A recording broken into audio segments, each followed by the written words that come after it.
today once the decision is reached. The next item of business is a debate on motion number 4340 in the name of Joanne Lamont on Scotland's future. Members who wish to take part in the debate should press the request to speak buttons now. And before I call Ms Lamont, can I remind everybody who's taking part in the debate today that we are very heavily oversubscribed. Your time limits will be extremely strict, and I hope that we can get in all speakers who want to get in. I call on Joanne Lamont to speak to me of the motion. Ms Lamont, you've got 14 minutes. Thank you very much, Presiding Officer. And before I begin, can I move the motion in my name? I note what you say about the debate being oversubscribed. It's our aspiration that this is a serious debate for the whole of Scotland. It would suggest from the noises right that there's no intention of having a serious debate about these matters. Presiding Officer, life in opposition could be very easy.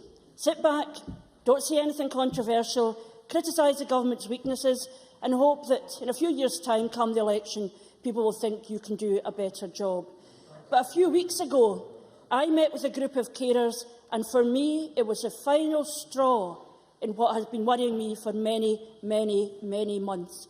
Home helps, kind and compassionate people who support our elderly in their homes, providing meals, helping them to wash, and other basic day-to-day stuff most of us take for granted. It was there I learned of the concept of task and go. I heard about carers who have to fit in 4 visits in an hour. I heard about carers who are instructed not to talk to their clients because they simply don't have the time. We know that there are elderly people in our communities who see a different face every time they are due a visit. We remember all too well the powerful testimony of the widow of the late Ken Maitland, who had the indignity of having 106+ carers through his door in a year.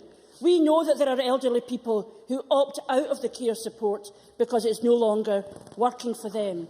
Is this really the kind of care we want to see for our grandparents, our mothers and fathers, and for ourselves when the time comes?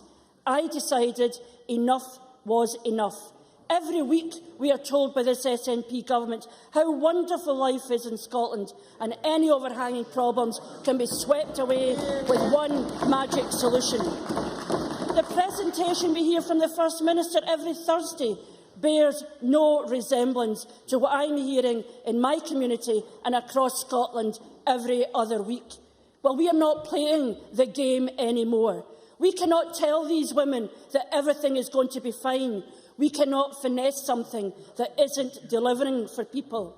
And we will refuse to have respect for a Scottish Government which claims to care but refuses to acknowledge these women and their concerns. A government which refuses to acknowledge what is going on in the real world. This Scottish Government does not like to be confronted with reality. In March, the First Minister accused my colleague Jackie Baillie of telling scare stories about the shortage of blankets in Scottish hospitals. And it took 92-year-old Helen Macbeth and Jack Barr, a great-grandfather, to come to the Parliament to tell him about their experiences before he was prepared to admit that all people were going without blankets at night. The First Minister told his party conference last year... John Mason. I thank the member for giving way. Would she accept that the real people in my constituency, which is one of the most needy in the country, are very positive about no tuition fees, about free prescriptions and about the freeze in council tax? Ms Lamont.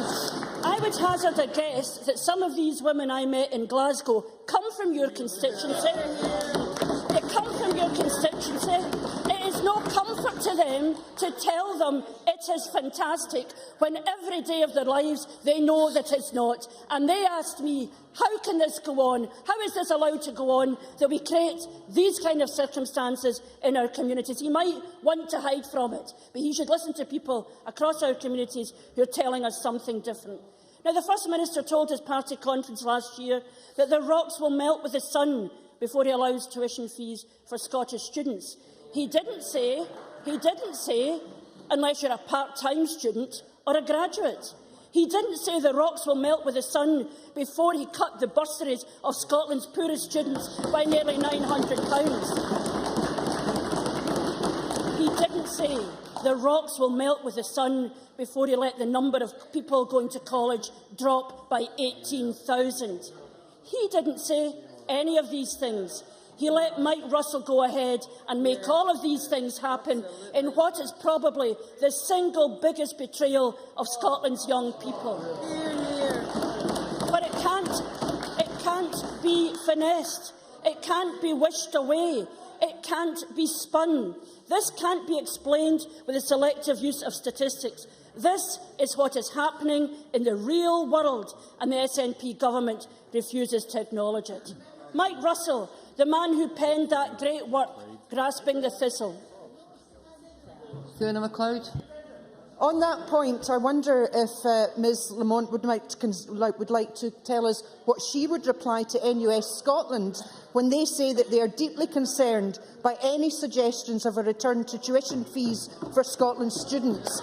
When they say in an email to us all this morning, it is clear that Scotland as a country and as a society values the principle that access to education should be based on the ability to pay and not the wealth to pay. Ms Lamont.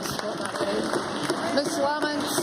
And I would say to the NUS, is it right that students who can't get a place in an FE college are to pay the price of Mike Russell's policies? We do no students a service. We do them a grave disservice by implying that one set of students is more important than another. But this is a man, that great work, Grasping the Thistle, where he tells us of his plans to privatise the NHS and informs us that Scotland's real problem with the union is that we get too much money out of it. He says that they're literally killing us with kindness. Now, we don't agree with Mike Russell on many things, but for those of you who weren't watching Labour Party conference this week and going on Twitter, let me read this passage to you from Mr Russell. Put bluntly, universality now drags down both the quality of service to those most in need and the ability of government to provide such services. However, our political parties do not have the courage to address this issue for fear of losing votes. Mike Russell.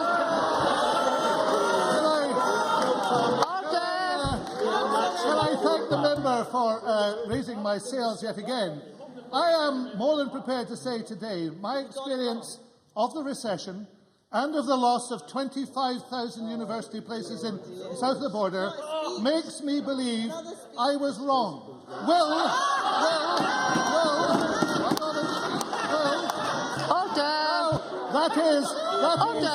Presiding officer, that is the generous contribution to the debate I will make. Will she now admit that she is wrong to victimise Scotland's young people?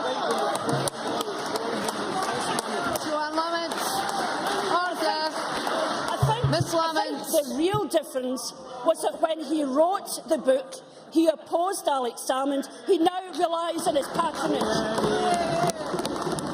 It is illogical to say that you spend less on the poor at a time of recession than you would in a time of plenty. It makes no sense whatsoever. But, presiding officer, unlike Mike Russell, Order. I am not against universality. I just want to know how we're going to pay for it. We know these concerns exist at the heart of government, yet they are too cynical to voice them. Let me quote another one of the SNP government frontbench, our Health Secretary, Alec Neil. It would be inappropriate to use scarce resources to provide a free central heating system for some of our retired bankers, for example, who receive substantial pensions. A perfectly reasonable proposition, but one at odds with his Deputy First Minister, who claims that she does not believe in means testing, even though she was a Cabinet Secretary in charge at the time. And if Nicola Sturgeon is serious about universality, I look forward to her reversing the means testing and the education maintenance allowance, which cuts off at £20,000. I look forward to extending universality into dental treatment I look forward to her ending hotel charges in care homes. I look forward to her withdrawing the bill which increased means testing and legal aid. And I look forward to finding out where she's going to find the money to pay for it all. Because we have a Deputy First Minister who decries anyone who challenges her definition of universality, while we have a First Minister who has never met a tax he doesn't want to cut. We know these things are not consistent, they are incompatible, yet this dishonest government continues the myth that in an independent Scotland we could have Scandinavian welfare while cutting tax to a level that would make Mitt Romney blush. And Alec Neil is right about one thing. He's right about one thing. We do have scarce resources. £3.3 billion is still to be removed from the Scottish budget. And I agree with the SNP that the Tory government is cutting too far and too fast. But the reality is those cuts will have to be addressed. Now, Nicola Sturgeon last week invented a Labour Cuts Commission. But what precisely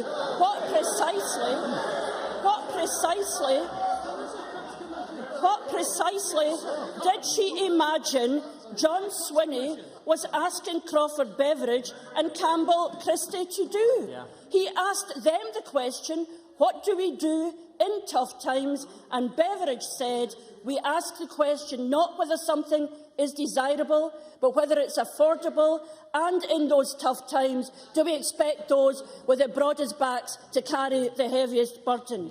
Now,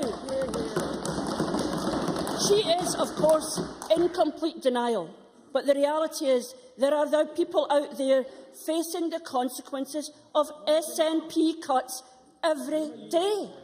You may think it is funny, but if you're a care worker or a mother worried about the quality of her child's education, if you've got a young person who can't get access to college, it is not funny, it is not imagined, it is the real world. So why are they going to try? How are they going to protect and who are they going to put the burden on? Last year, the Christie Commission report, commissioned by John Swinney, warned, quote, that contentious issues such as the continuation of universal entitlements must be considered openly and transparently rather in the current polarised terms. I urge the SNP to listen to the man who responded to their request and set up that commission, because it seems that in Scottish politics, it just isn't possible to consider these debates openly and honestly. The debate has been closed down because it suits some people to keep it polarised. Mr Crawford. Cannot be the only something-for-nothing country in the world. Which people in Scotland was she referring to? Joanne Lamont. The fact of the matter is, the people I described, who are living with the consequence of your cuts, are paying the price for you pretending that everything is dead straightforward. Everybody pays a price, but in tough times, it ought not to be the weak and the vulnerable. It should be those of us with the broader backs. Because I believe that this is in the national interest. The easy option for me, as Leader of the Opposition, would have been to sit back, put my fingers in my ears and pretend that we can afford to pay for everything forevermore. However, I care too much about Scotland to do that. I care too much about public services to let them bleed to death. The debate I called for is not about universality versus means testing. It's about what we can and cannot afford.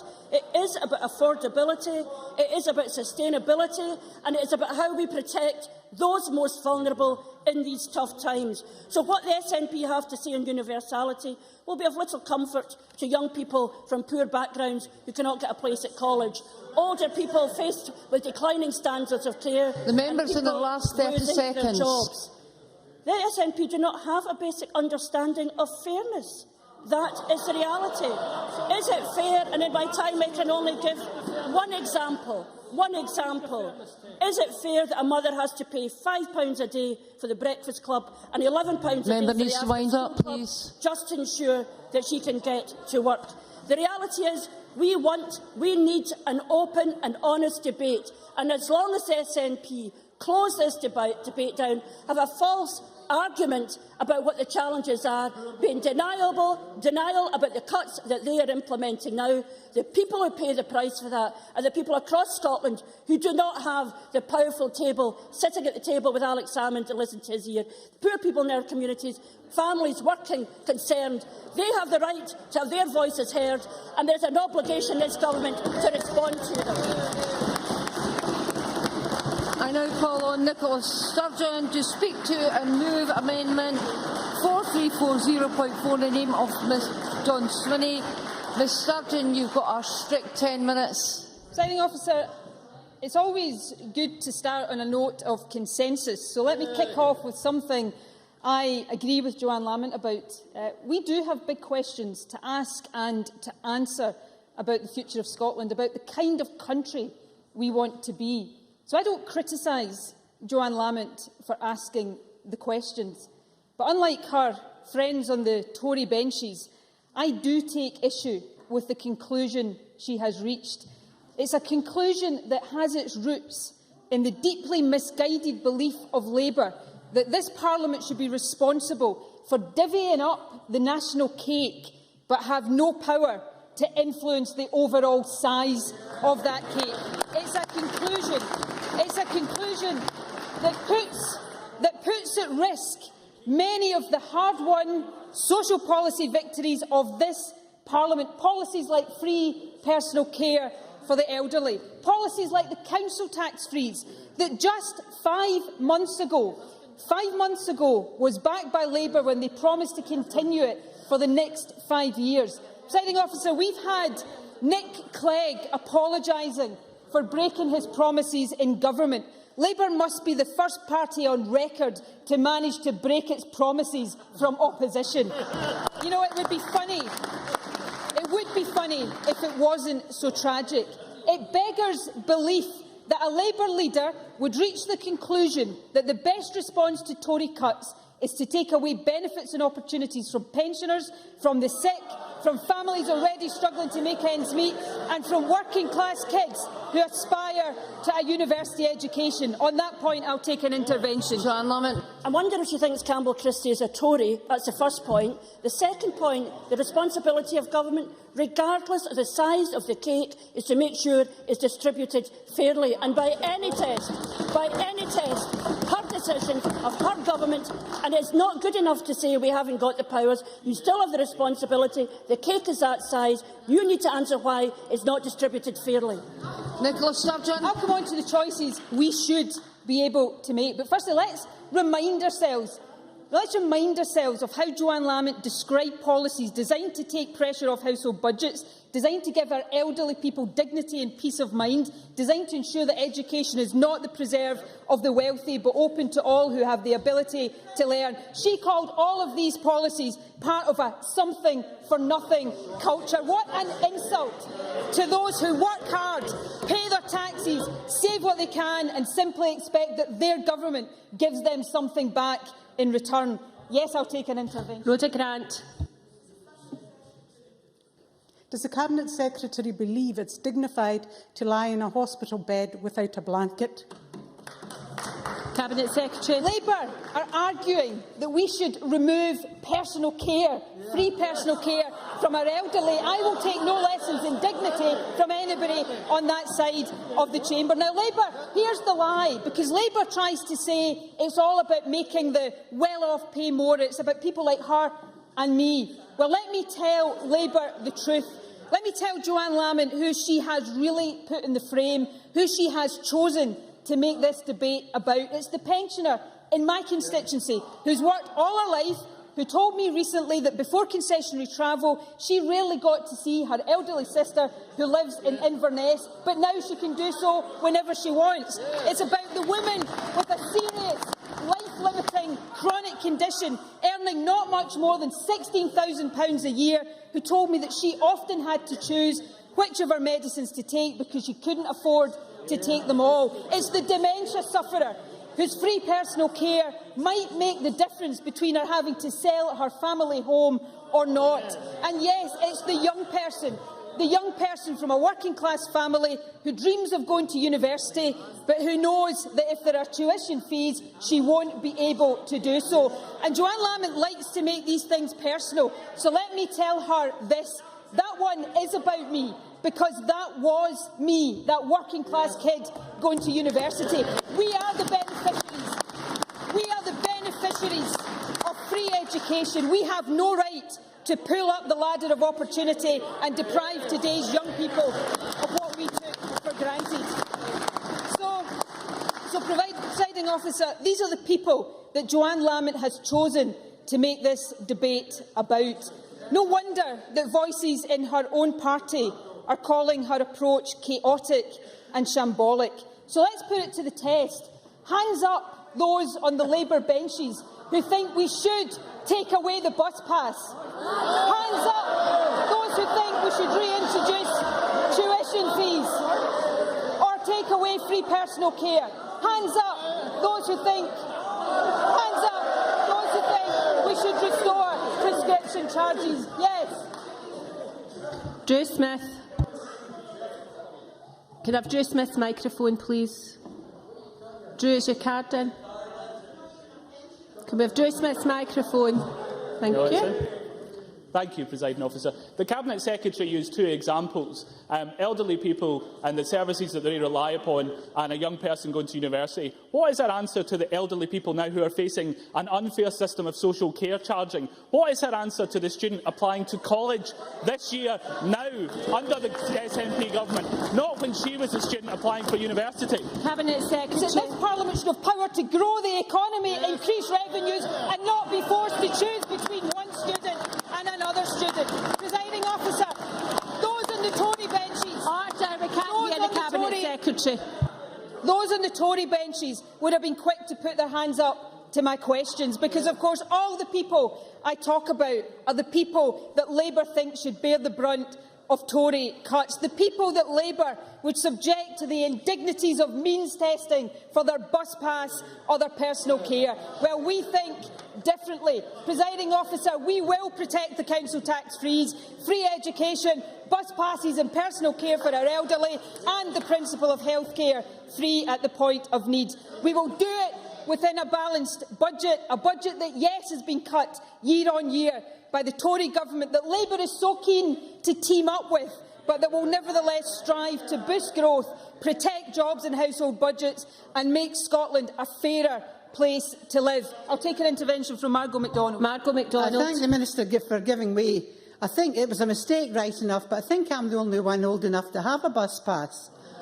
And although I believe utterly in the principle of universality, if we take the bus passes and the example that the Minister gave of a sister going to visit her elderly sister in Inverness, my sister will kill me for saying she's elderly, but I wouldn't mind having a certain number of passes per year when I could go and see my sister.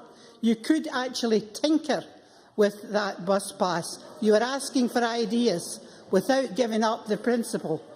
Cabinet Secretary. Well, I think Stuart Stevenson might take issue with her on the fact that she's the only person in the Parliament that qualifies for a bus pass. But, you know, the issue, we hear lots of examples cited of millionaires who qualify for bus passes. Most of them won't use their bus passes, and we don't pay for people who don't use their bus passes. It is people like my constituent who rely on the bus pass, and these are the people that Labour want to penalise. But the point, Presiding Officer, is we have made our choices, and these are choices we will stand on and choices that we were elected on. But these choices are not the biggest difference between Labour and the SNP. The biggest difference is this.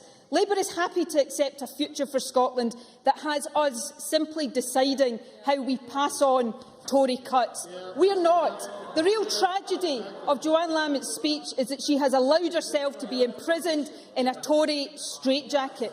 We think differently. We want all of this country's resources to be available to this Parliament so that we can seek to chart a different course and shape a different future.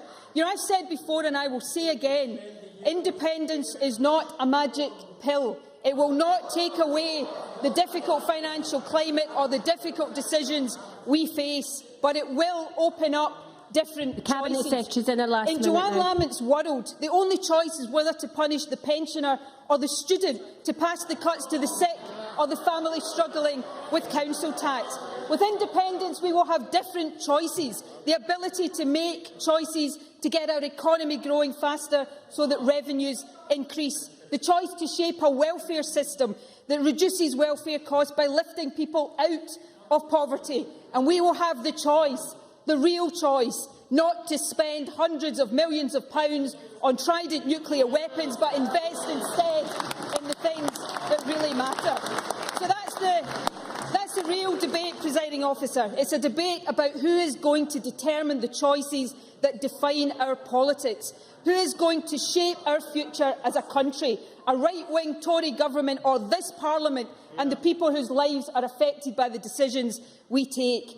I know it wasn't Joanne Lamont's intention, but I have no doubt that her interventions last week will lead many more people to the latter option, to the conclusion that our own destiny should be in our own hands, the conclusion that Scotland will be better off independent. I move the amendment in John Swinney's name.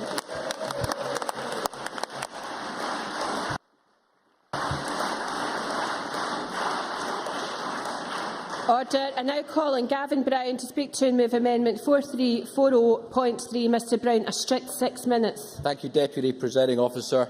The Deputy First Minister began her speech in a note of consensus, so let me begin my speech in a note of consensus too. I agree entirely with Nicola Sturgeon when she says that independence is not a magic pill. It is nothing of the sort. But today, normally not so early in a debate, Deputy Presiding Officer, but he's been desperate. He's been desperate to get in on every speaker so far. So on that basis, I'll take Mr Finlay. Neil Finlay. I wonder if the magic pill he's talking about is the same one that they're giving to prisoners in jail for their conjugal rights. Gavin Brown. Nothing to comment on that one, Deputy Presiding Officer. I'm genuinely stumped on that one. But let's be serious then for a moment. If we're absolutely serious and if we're honest across the chamber, the debate on universal services is not one that anybody actually wants to have.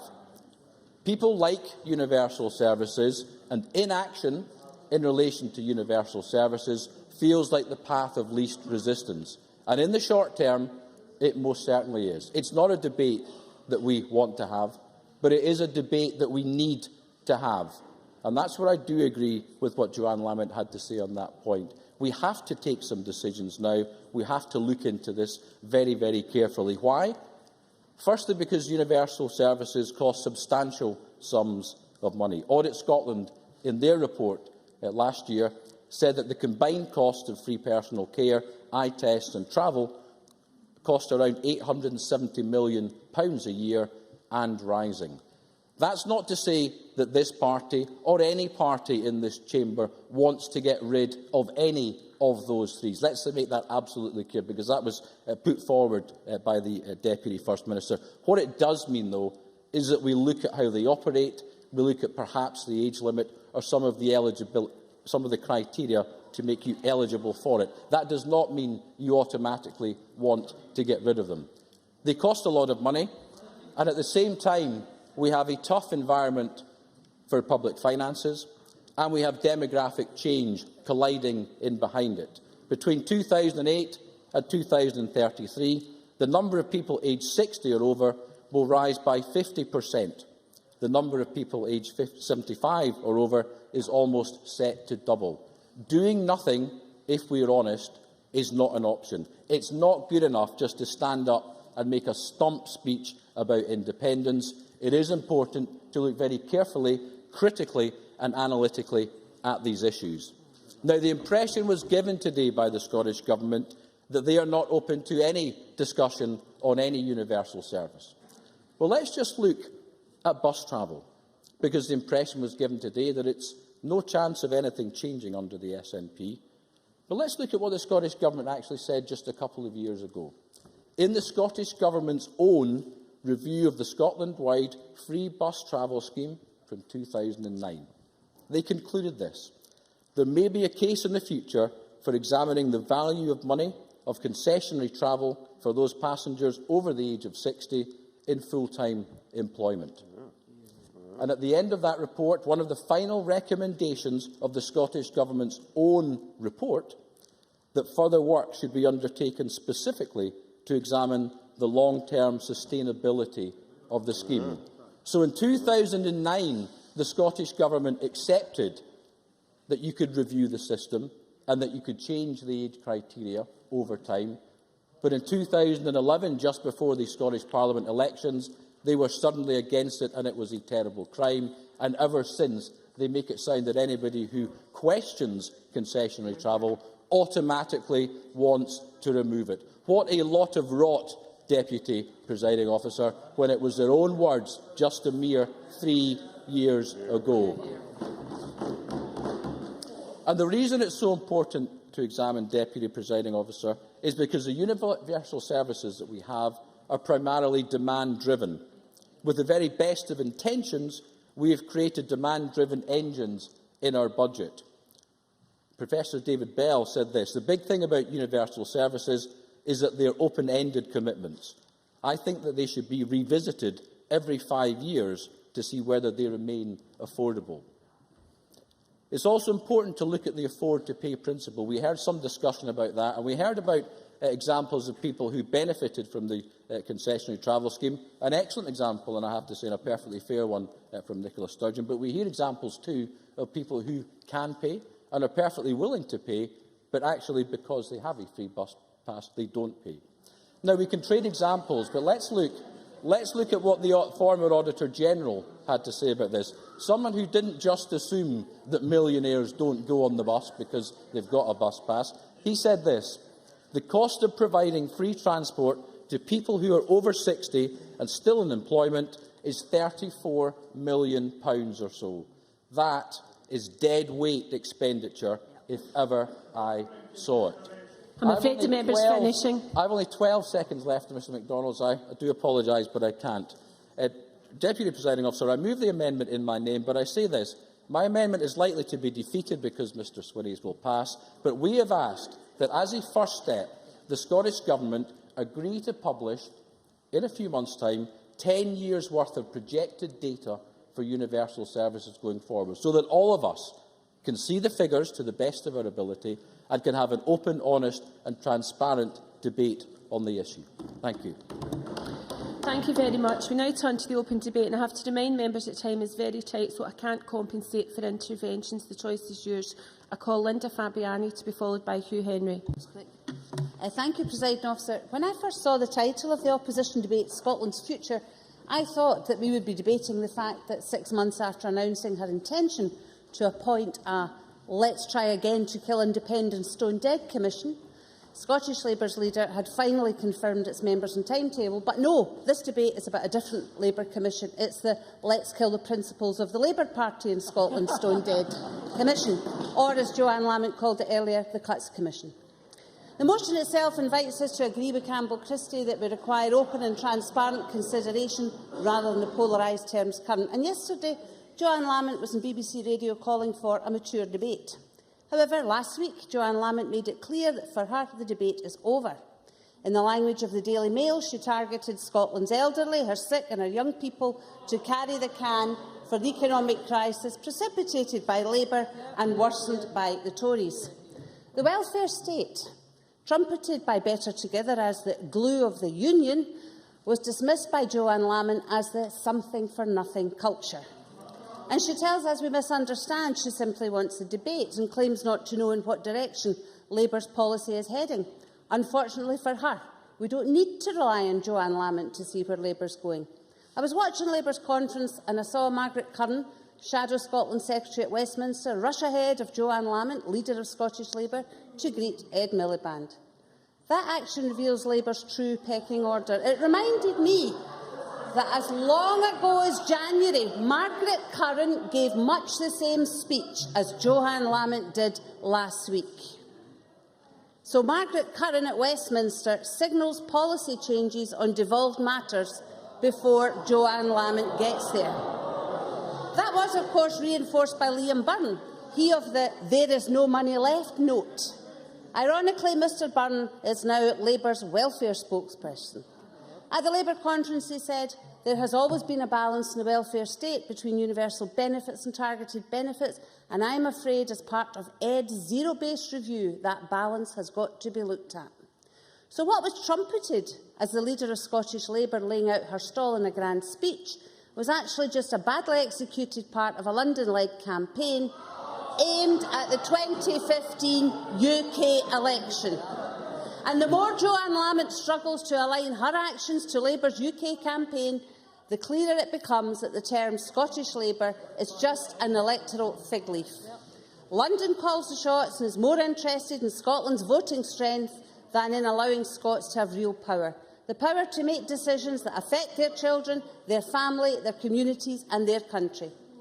Scottish Labour even called in their fourth emergency service, Douglas Alexander, to try to rescue that speech. And he invoked an Iron Bevan, quoting, "The language of priorities is the religion of socialism."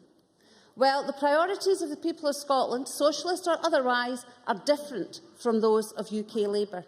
They showed that very clearly when they voted in May last year for a party, the SNP, that espoused social democratic values and laid out an honest manifesto.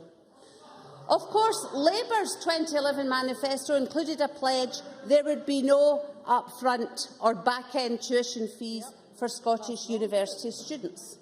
Scottish Labour have since welcomed the abolition of prescription charges, and Labour's council candidates, as we heard from the Deputy First Minister, pledged council tax freezes and falsely accused the SNP of trying to do away with concessionary bus travel. And yet they wonder why, Presiding Officer, when Labour says they want an honest or mature debate, nobody takes them seriously. Yes, choices have to be made. The SNP government has made hard choices and has competently and efficiently delivered balanced budgets. The much-loved and much-missed Campbell Christie himself explained that a supportive and inclusive society is about much more than money. He said, "People say we can't afford things now, but in 1948 we couldn't afford the NHS and the pension schemes, but we did it." It's about the common good. It's not about people wanting something for nothing. That's not to pretend there's no crisis. Of course there is. So much for the union dividend. But to deal with it properly and to make choices and decide priorities and maintain these values that Scotland holds dear, we need power over all aspects of tax and welfare. Whatever the outcome of the 2015 election, Labour cannot or will not deliver.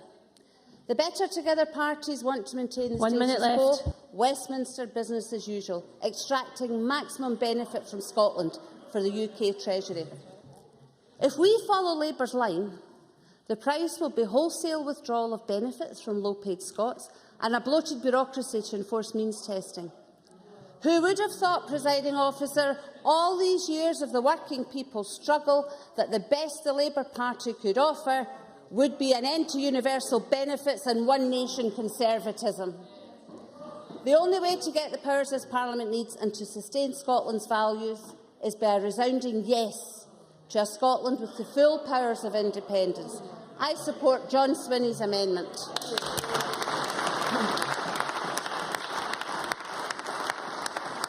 I now call Hugh Henry to be followed by Stuart McMillan. Presiding Officer, it's a shame that something so significant and serious as this is reduced to sloganising about independence and nothing else. Now, whether or not Scotland decides to vote to separate from the rest of the United Kingdom, that really doesn't change the fact that we will have to confront the problem that is in front of us. And it doesn't change the fact that we will have to face up to some hard realities.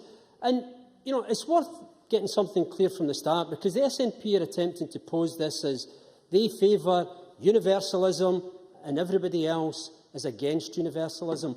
Well, the SNP is not in favour of universalism. The SNP hasn't advocated universalism for housing benefit, It hasn't argued it for council tax benefit. We've heard that they didn't support it for free central heating systems. They don't support it for NHS dental treatments. They don't support it for NHS optical vouchers, nor do they support it for travel costs to hospitals or for free school meals or indeed for legal aid. So this is not a debate about that party supporting universalism and the rest opposing it.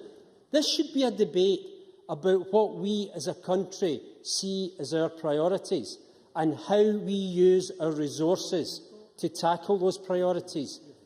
Do we as a country see the priority to say that we believe in doing something for the sick, for the disabled, for the disadvantaged?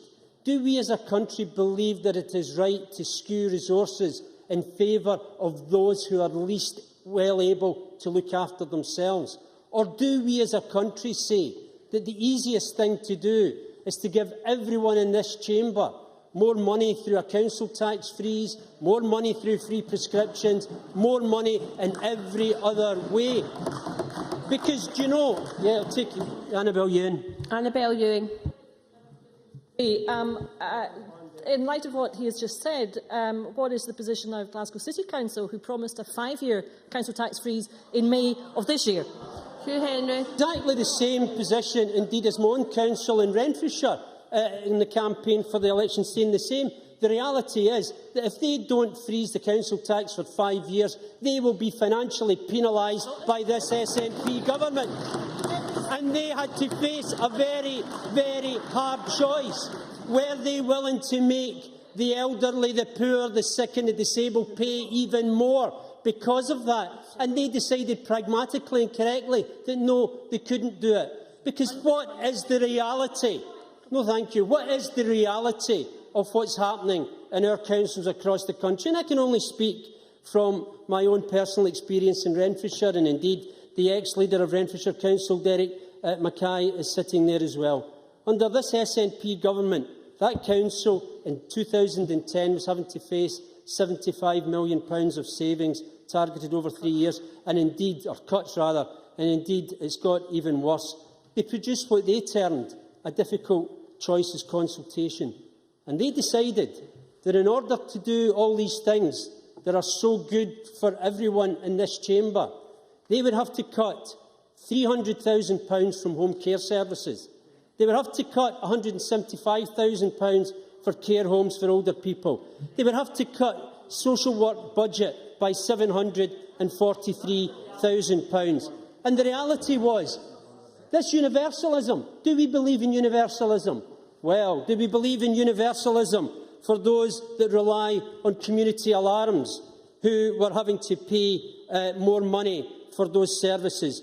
Do we believe in universalism for the older people who attend and get meals at day centres, because we were asking them to pay more money every day to get those facilities?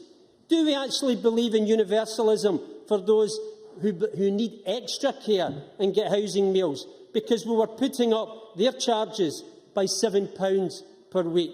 Do we believe in universalism for those for those disabled people or people with learning disabilities who need transport to learning to day centres?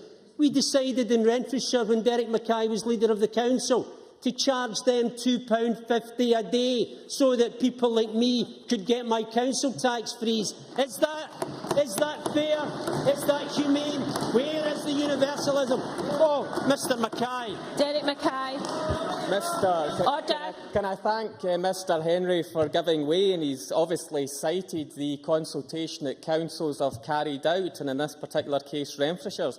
Is he also aware that in outlining the choices to communities, they were asked whether it was SNP policy or not, do they support the council tax freeze? And in light of all of that information, the public of Renfrewshire still chose a council tax freeze. Hugh Henry, 30 seconds. This would be the same Derek Mackay who voted to give free school meals to the school that his child attended while cutting all the other services. You know, he can afford it. This debate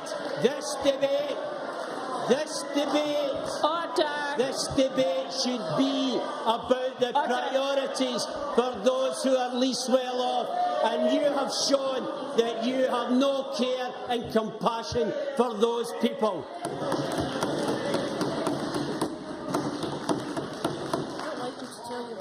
I now call Stuart McMillan to be followed by Jackie Bailey. Presiding Officer, the future of Scotland is of the utmost importance to me and will be for every one of us here in the Chamber. Whether it's a future as a normal independent nation, which I obviously favour, a future with unlimited powers as we currently have, or a future with a promise of more powers, as indicated by the Prime Minister earlier this year, time will only tell, and the people of Scotland will decide. Now, I grew up in a time when the economic heart... Order, please. We can't hear the member.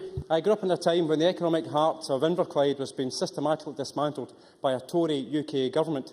And in that time, Inverclyde, the area in which I still live, has survived. But there are some current positives, though, with the likes of Ferguson Shipbuilders in Port Glasgow building the world's first 2 hybrid ferries, creating jobs, and this is due to an investment from the Scottish Government, and Stepper Technology in Greenock, who have doubled their workforce over the last year. But more still needs to be done. But there have been huge challenges, and there still are.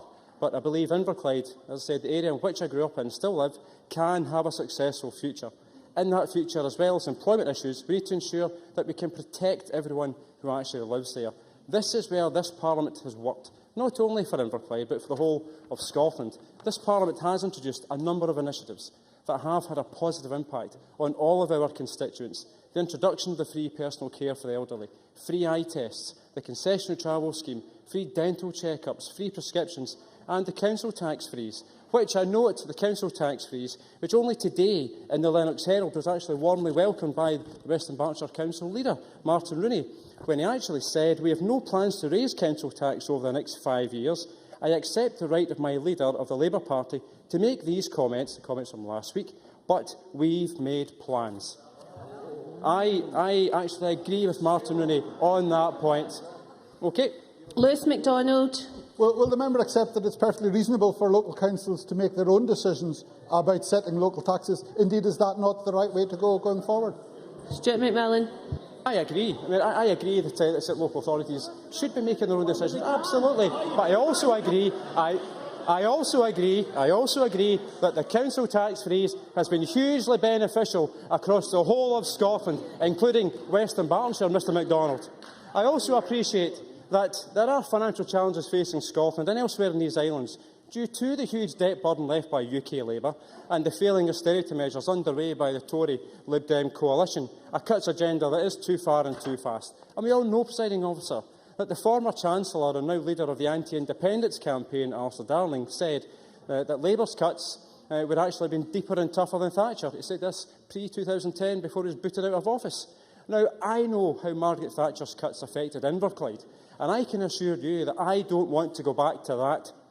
Johan Lammett's speech last week and the verbal gymnastics that happened in the aftermath only highlight to us on this side of the chamber what the future of a Scotland continuing in the Union will actually look like. But I too can actually quote the phrase about one nation. Mr Miliband and Disraeli. With one nation, they will slash more services. In one nation, you will pay more council tax. One nation, if you want free personal care to be scrapped. One nation, if you want to pay tuition fees. And one nation, if you want to pay for prescriptions. Now, the list can go on, and I'm happy to provide some more helpful slogans to the anti-independence campaign. But according to Professor Arthur Midwinter, I've already taken one, sorry. According to Professor Arthur Midwinter, obviously Labour's advisor and their Cuts Commission, he said that all universal provision is on the table. So if we are to have an open and honest debate with everything actually on the table, can Labour today confirm or deny that any of the following are going to be on the hit list? Well, free eye tests be on the hit list, a free dental check-ups to be on the hit list, and also fewer apprenticeships. When week in, week out in this chamber, Labour members are continually calling for more to be done on apprenticeships. We've already heard about Glasgow earlier on this year. In May of this year, Labour's campaign in Glasgow, they were highlighting in the manifesto that they were the first council to introduce the council tax freeze, a manifesto policy that Johan Lamont obviously campaigned on. And as I said a few months ago, Martin Rooney, Western Berkshire Council today, obviously agrees with the council tax freeze. Now, Labour in Glasgow also pledged to provide an affordable warrant dividend of £100 to all people aged over 80 every winter. Is this now going to be a goner? And finally, Labour stated that they will continue to provide free swing for the under-18s and over-60s, free golf for the under-18s and free bowling and tennis for all. and Labour will extend free golf on council courses to the over 60s. So, Presiding Officer, I think Labour's contribution to the debate is very clear and obvious. Pay more council tax, pay for prescriptions if you are ill, pay for eye tests, pay for dental check-ups, and senior citizens to pay for travel and their personal care.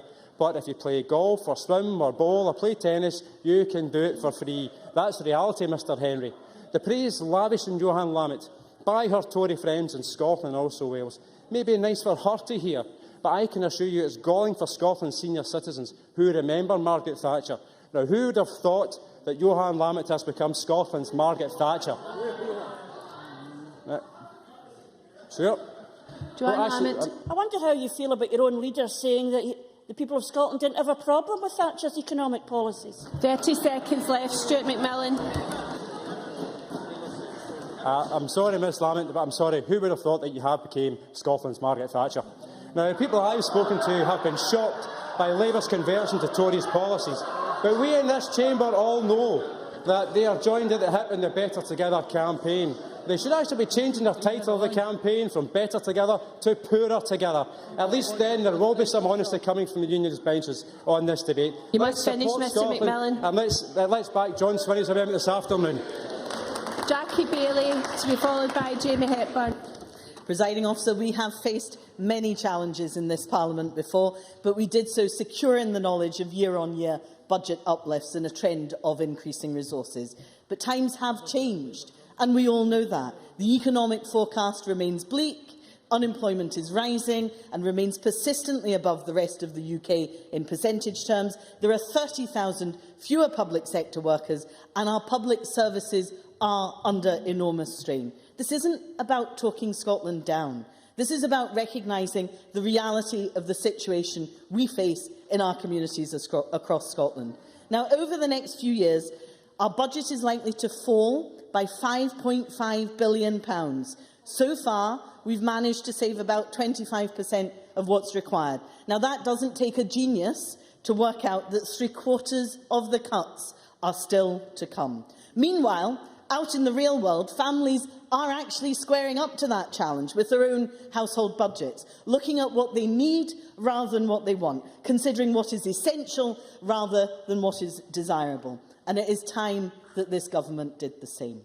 We do need an honest debate, explicit about the choices we make, and not let things happen by default. At the heart of the debate is the question of social justice, the issue that brought many of us into politics and motivates many of us across the chamber to this very day. That doesn't diminish because you have a debate about universal versus targeted provision. It's false for the SNP to propose one as somehow being against the other. It is so much more complex than that. Most mature countries have a mix of universal and targeted social policies. And the truth is that many will have systems of targeting within a universal framework with extra benefits afforded to low-income groups. I give way to Margot MacDonald. Margot MacDonald. I thank the member. I know she's under pressure. I think there's at least two of us on this side agree with you absolutely in principle. And we have to accept that just now we're making the best of a bad job. But you did say that we were promised the same as we've got for about 20 years. Now do you see why people want to vote yes in the referendum? Jackie Baillie. The problem I have with that premise is that this government argues that somehow things will be better if you vote for independence. There are people suffering now. They are absent from dealing with people suffering now. When you consider that the NHS largely functions as a universal benefit, free at the point of need and everybody receiving a service, you also need to consider that parts of it aren't universal. NHS dental treatment is means-tested. Optical vouchers to get your glasses, means-tested. Travel to hospitals, means-tested. And that's just to name a few. So let me touch on free prescriptions. The cost of making prescriptions free was £57 million last year, projected to rise to £61 million next year. That's enough to pay for the salary of 2,000 nurses. That's the choice. As a nation, we spend £1.18 billion on prescriptions, and that's a lot of money. But no, NHS Greater Glasgow and Clyde is projecting for this year a £30 million increase in their prescribing budget. They're also planning to cut the number of clinical staff by an extra £15 million. That's 500 nurses. So what is the choice? Hands up those on the SNP benches who want to have 2,500 fewer nurses and midwives, taking their numbers to a 7-year low. None. OK. Is that the exchange for free prescriptions? Because we have a choice to make. Hands up those on the SNP benches who believe that providing an advantage for people like bankers is right when food banks are appearing in our towns and cities, because that's the choice we face. Hands up, for the final time, those on the SNP benches who are content to ignore the anecdotal evidence from GPs of people presenting for cold remedies or indigestion tablets, things they would have previously bought over the counter, rather than investing in patient care. Presiding officer, that's the choice, and I see no hands going up. Nicola Sturgeon talked last week about a dividing line. On today's performance, she clearly does not realise that the time for soundbite policies and retail politics is over. We do need to reflect on the reality of our financial circumstances and decide what is important now, not at some point in the distant future. Let me turn briefly, presiding officer, to social caring coming to a close. Local government is shouldering the burden. They have been past 83% of the Scottish Government budget cuts. Yet these are the very people that we expect to deliver on the increasing demand for social care. For the first time, people are paying for essential services, home helps, community alarms, aids and equipment for the disabled. In some cases, the cost has risen by 50% in the last 3 years. And there is a real postcode lottery of care. Different charges, different eligibility criteria, and a system of rationing that sees 15-minute care visits as ticking the box. That's not social justice. That's the consequence of the choices made by the SNP government. We all say we believe in social justice. Well, we need to have the courage to deliver it. In times of scarcity, it is essential that our resources are targeted at people facing the biggest challenge. Let me leave you, presiding officer, with this very quick quote. The current and future challenges we face could, if not properly responded to, threaten the fabric of social cohesion in Scotland. The words of Campbell Christie. This government cares about division, derision and denial. That's their motto, and the people of Scotland deserve better.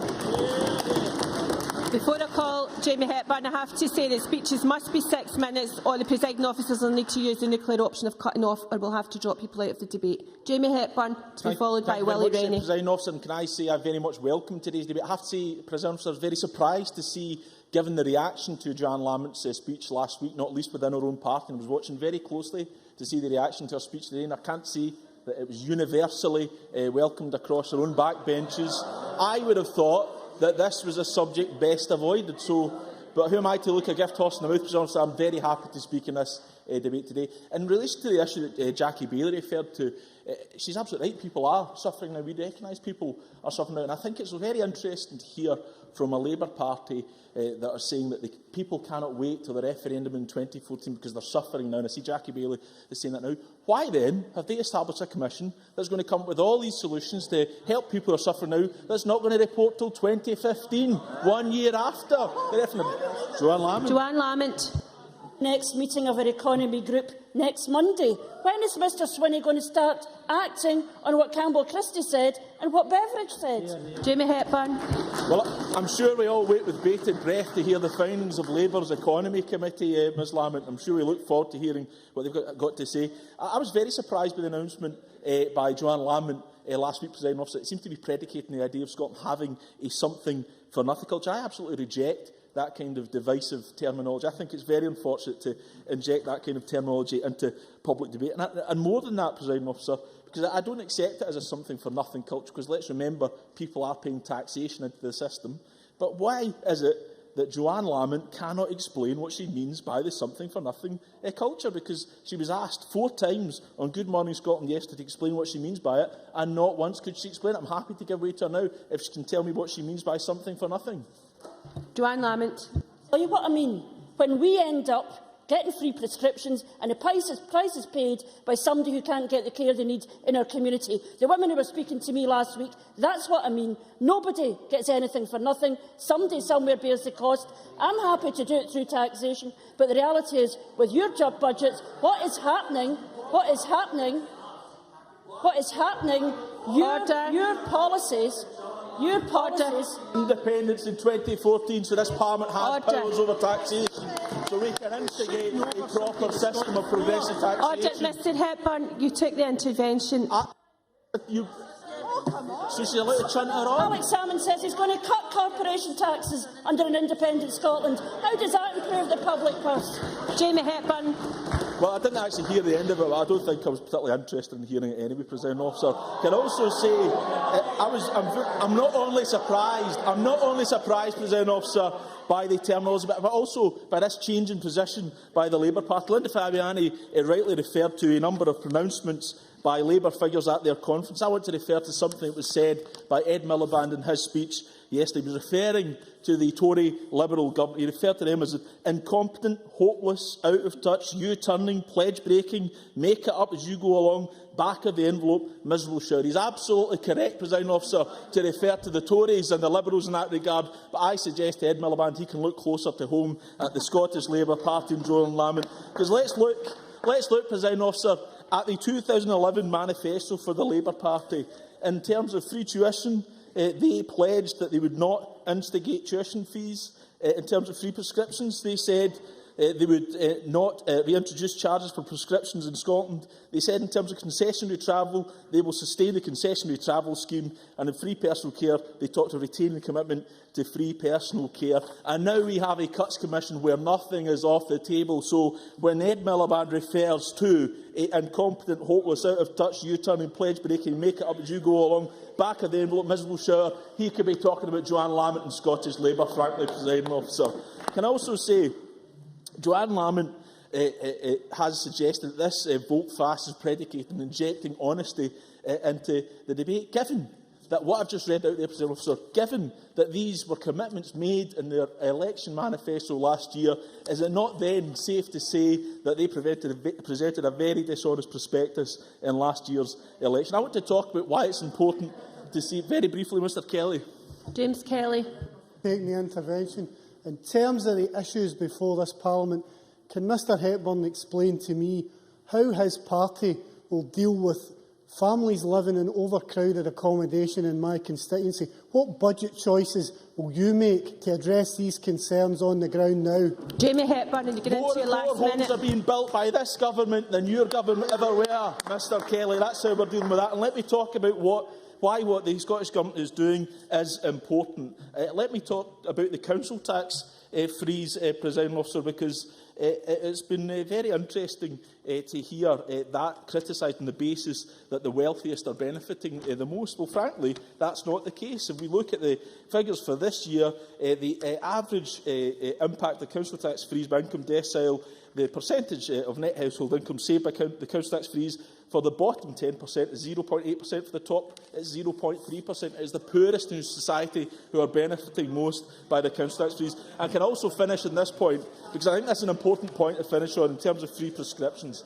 I want Joanne Lamont to explain to the 600,000 people earning under £16,000 who benefit from free prescriptions why they shouldn't benefit of that. I want her to tell the 7,000 people in my constituency why they shouldn't benefit, the nearly 9,000 people who her constituency benefit.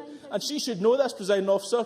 Well, she should know it's 600,000 people, because the reason we know there are 600,000 people is that in answer to a question lodged by Joanne Lamont herself, we established that there are 600,000 people earning £16,000 or less who are benefiting by free prescriptions. I look forward to this debate continuing, an honest debate continuing, Presiding Officer. I call Willie Rennie to be followed by Mark MacDonald. Thank you, Deputy Presiding Officer. It was interesting that Jamie Hepburn started off his sometimes reasonable contribution with saying that he welcomed the debate. You would have thought that last week with a hysterical reaction from the SNP benches. Hysterical, perhaps to the point of trying to shut down the debate. And that's very interesting in the context of the fact that it's the two reports that the SNP government commissioned, the Independent Budget Review and the Christie Commission, asked for a non-polarised debate, asked for transparency, as Gavin Brown has suggested, on the cost of universal benefits, but also it said, the independent budget review also said, that the universal benefits were commendable, but simply maybe no longer affordable, may no longer be affordable, called for a debate. Now, I'm pleased that Jamie Hepburn now thinks there should be a debate, because I think there should be one as well. Now, that doesn't mean that we are against universal benefits. Liberal Democrats, together with our colleagues in the Labour Party when we were in government together, delivered many universal benefits: dental and eye checks, free personal care, tuition fees, but I'll whisper that one, bus passes. We delivered many of these universal benefits together. It wasn't the SNP that did those, although you wouldn't think that now. It was us together that delivered those things. So we're not against universal benefits in principle. The principle is not about universalism. The principle is about the wider benefit. What benefit do you get from the investment? It's got to be evidence-based. Now, if you take, for instance, some of the big challenges we've got big challenges on health, one of the sickest nations in Europe. We need to tackle that. We've got big challenges on life chances, people on social mobility. We've got huge challenges on the climate and climate change, and also on demographics with the ageing population. To me, those are the principles that we should be addressing. Those are the big goals that we should be trying to deal with. And if you look at eye checks, for instance, there was a report by the Association of Optometrists, and you might say they would say this anyway, but they've got some excellent figures in there that the cost of poor sightedness is around about £2 billion a year. Now, free eye checks costs around about £30 million. But the return that you get is in the order of £400 million, because there's an extra 300,000 eye tests a year. Now, that's a good thing to have. It's the wider benefit of preventative health. Now, I think that's the principle, is about preventative health. It's not really about universalism, because it actually helps deal with a greater goal. And if you look at things like life chances, I mean, the tax thresholds that we are changing at Westminster, that's all about taking a whole lot of people out of tax altogether, people on the lower income scales. That's a good thing, good social good, to try and improve social mobility. If you look at nursery education, which on 2-year-olds, they're failing miserably here in Scotland. In England, 40%. In Scotland, only 1% of 2-year-olds. It's the most disadvantaged in England that are getting support, 1% only up here. I want them to do more, and I welcome Nicola Sturgeon's remarks on that last week. If you look at the pupil premium we're doing down south as well, based on free school meal entitlement, a whole lot of people from disadvantaged backgrounds are getting extra support. To me, that improves life chances. On climate change, the insulation programmes, irrespective of income, because we've got a big challenge on the climate, that's where the investment should go. It's not just about universalism. So in some ways, the debate, although welcome, is actually not about universalism versus not. That's what Jackie Bailey was referring to. It's really about what other goals are we trying to achieve. Free personal care. Yeah, I'll give them. Go on. Linda Fabiani. I'm interested in what Willie Rainey is saying, Presiding Officer, because I know that in the Campbell Christie report he did talk about trying to alter the silo mentality. And I wonder if he would agree with me that picking out random statistics, as happens with the Labour group in these debates, is really doing down what they're saying themselves, because we should be looking at the whole cost of things. We should be looking at the whole cost of society and the net cost, rather than picking random figures out of the air. Willie Rennie. I was trying to make an elevated contribution to this debate, but I struggle with interventions like that because I think all parties are prone to selective statistics. We need to be careful when we accuse other people of doing so. Margaret MacDonald.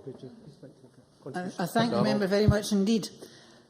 Yes, we should talk about universality as opposed to targeted if we're talking in principles. But if there is an urgency, we must look to see how we can cut our coat according to our cloth. And there shouldn't be any disagreements in this chamber over that. But having to choose between elderly people in care and children who need looked after is an odious choice. And it's one of the reasons why I will look at getting universality as soon as possible. I'll also look, incidentally, at putting a charge on some services that can be recouped through income tax. 40 seconds. I mean, that's a really good contribution. I'll try and make the rest of my elevated contribution within 40 seconds. The big problem I have is on the council tax fees. I cannot understand how they've dressed this up, this universalism, around about equity. If you look at the sustainability document, the government economic strategy, about cohesion and solidarity, great principles, but actually I'm not sure how the council tax freeze fits within that. How can Fred Goodwin getting a discount of £3,000 be of benefit to the wider community? That's one of the ones I have a big issue with and we need to debate around. But universalism itself is not the principle. The big issue is around what benefit you get from the investment that you make. Thank you. Many, many thanks. Now call on Mark MacDonald to be followed by Lewis MacDonald. Thank you very much, Presiding Officer. You know, Presiding Officer, it is possibly the lowest form of politics to bring another member's family into a debate and use it as an argument. No, Mr Henry, you will sit down and you will listen. To bring Derek Mackay's family into this debate and use it as an argument against him is one of the most despicable things that we as politicians can do. But I want... Well... Order! Well, Mr Henry is right, it's about choice. And I want to speak about somebody who I have the right to speak about in relation to choice. Because as a member of Aberdeen City Council, we face tough choices as a council in relation to our budget. And the pernicious lie that removing the council tax freeze would have allowed us simply to wish away those tough choices, frankly demeans the debate somewhat. Those tough choices would still have remained. But we face tough choices around our additional support needs and learning disability budgets, and we took the decision to make reductions in those, knowing that we needed to reshape the services. I have an autistic son, so don't you dare tell me that this party and these members don't understand how to make tough choices when family members enter into the fray, Mr Henry.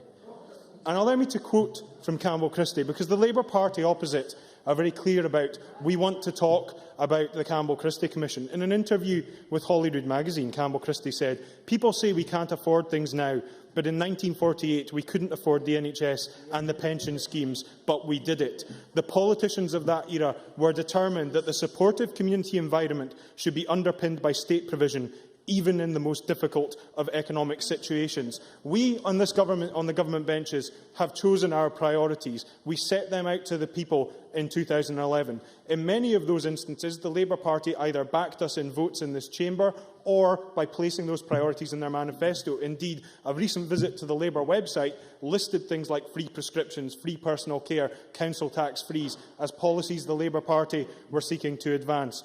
And we hear Labour politicians quoting Nye Bevan to us, forgetting that that Nye Bevan resigned from the government over the introduction of prescription charges. So free prescriptions are entirely in keeping with the spirit of Nye Bevan and what Nye Bevan wished to espouse. And I mentioned tough choices in Aberdeen. And one would have thought that if the Labour Party were sticking true to the mantra that Joanne Lamont espoused, that the Labour Party in Aberdeen would have joined in the debate and outlined tough choices themselves. Did they at any stage move an alternative budget from opposition? No. Did they at any stage engage in the discussion around the choices the Council had to make? No. Instead, they carped and moaned from the sidelines because when the going gets tough, the Labour Party gets going. And that, Presiding Officer, is one of the most... Well, as one of the main culprits, I'll give Mr Baker the opportunity to atone for his sins. Richard Baker. Can I say to Ms Madonna, I'm happy that we did not proceed with plans for over £100 million of borrowing for a scheme in the city centre to concrete over here in Terrace Gardens, because we know, as a kind of tough choice you need to make, we will invest in services and not cut care services like you did when you were in council. Mark MacDonald. Well, that's interesting from Mr Baker, because, of course, one of the reasons why we had to make those tough choices was a result of Labour Party profligacy when they were the administration. But the call comes out. But the call comes out from the Labour benches that they want to have a debate. We need to know Labour's position before we can have a debate. It's not good enough to simply stand up here and say, we must have a debate. Joanne Lamont began her speech...